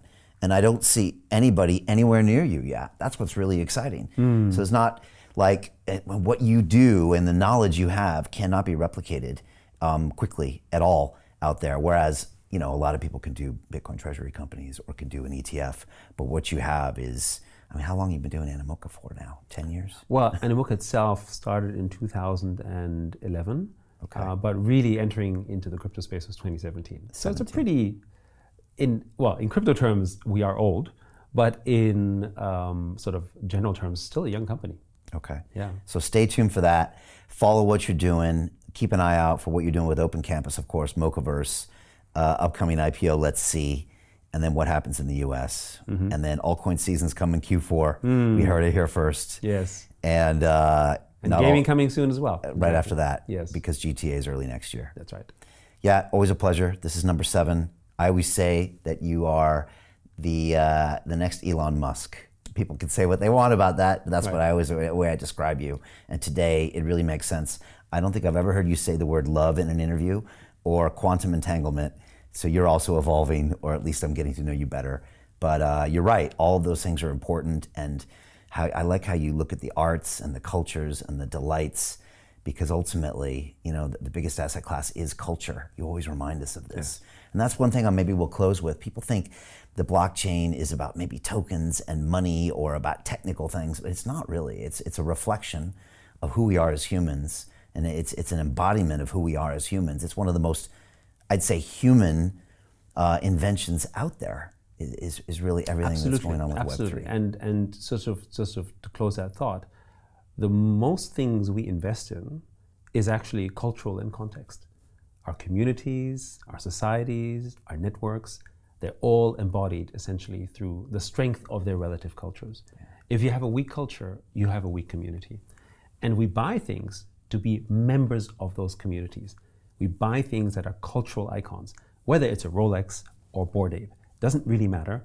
And maybe some of them could really just be status objects that are also cultural forms of cultural capital, for instance. But at the end of the day, and that's why, when we talked earlier about money is important. But for most people, it's not a means to, it's not the end in itself. It's a means to an end. And that end is ultimately one where they care ultimately about their reputation, about their legacy, about their symbolic and cultural capital, which sits on top, right? And then the money part augments it, right? And you see this, right? If you meet a millionaire and he meets another one who could be worth tens of millions more, they're still just millionaires. How do they distinguish themselves? By what they own, by what they do, and what legacies they've left. It doesn't matter that he had 10 times more millions of dollars. We don't talk about that, right? Even the billionaires that are out there, we don't talk about the billionaires who made more money than the other billionaire. We talked about the ones who changed the world, who made an impact, who did great things, who helped society. And I think ultimately that's what we all want. Amen to that. Wow. Thank you so much for another incredible conversation. I'm looking forward to our next year to see what happened. And just thanks for everything you're doing at Animoca. And thanks for persevering. Not many people could keep persevering with all of the ups and downs that get thrown at you in Web3 and blockchain and gaming. And you're always on point, always out there at every single conference in the world, on stage, putting out the vision for the future. So thanks for that. Thank you for having me. All right.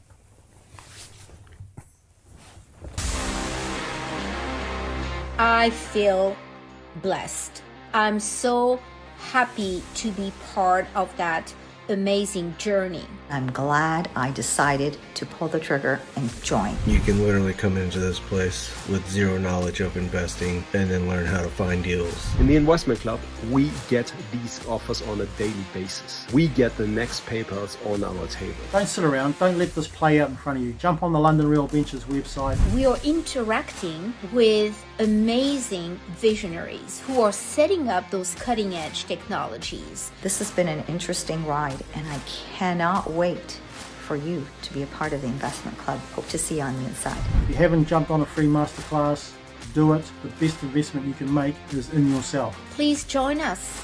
You're welcome and you won't regret it.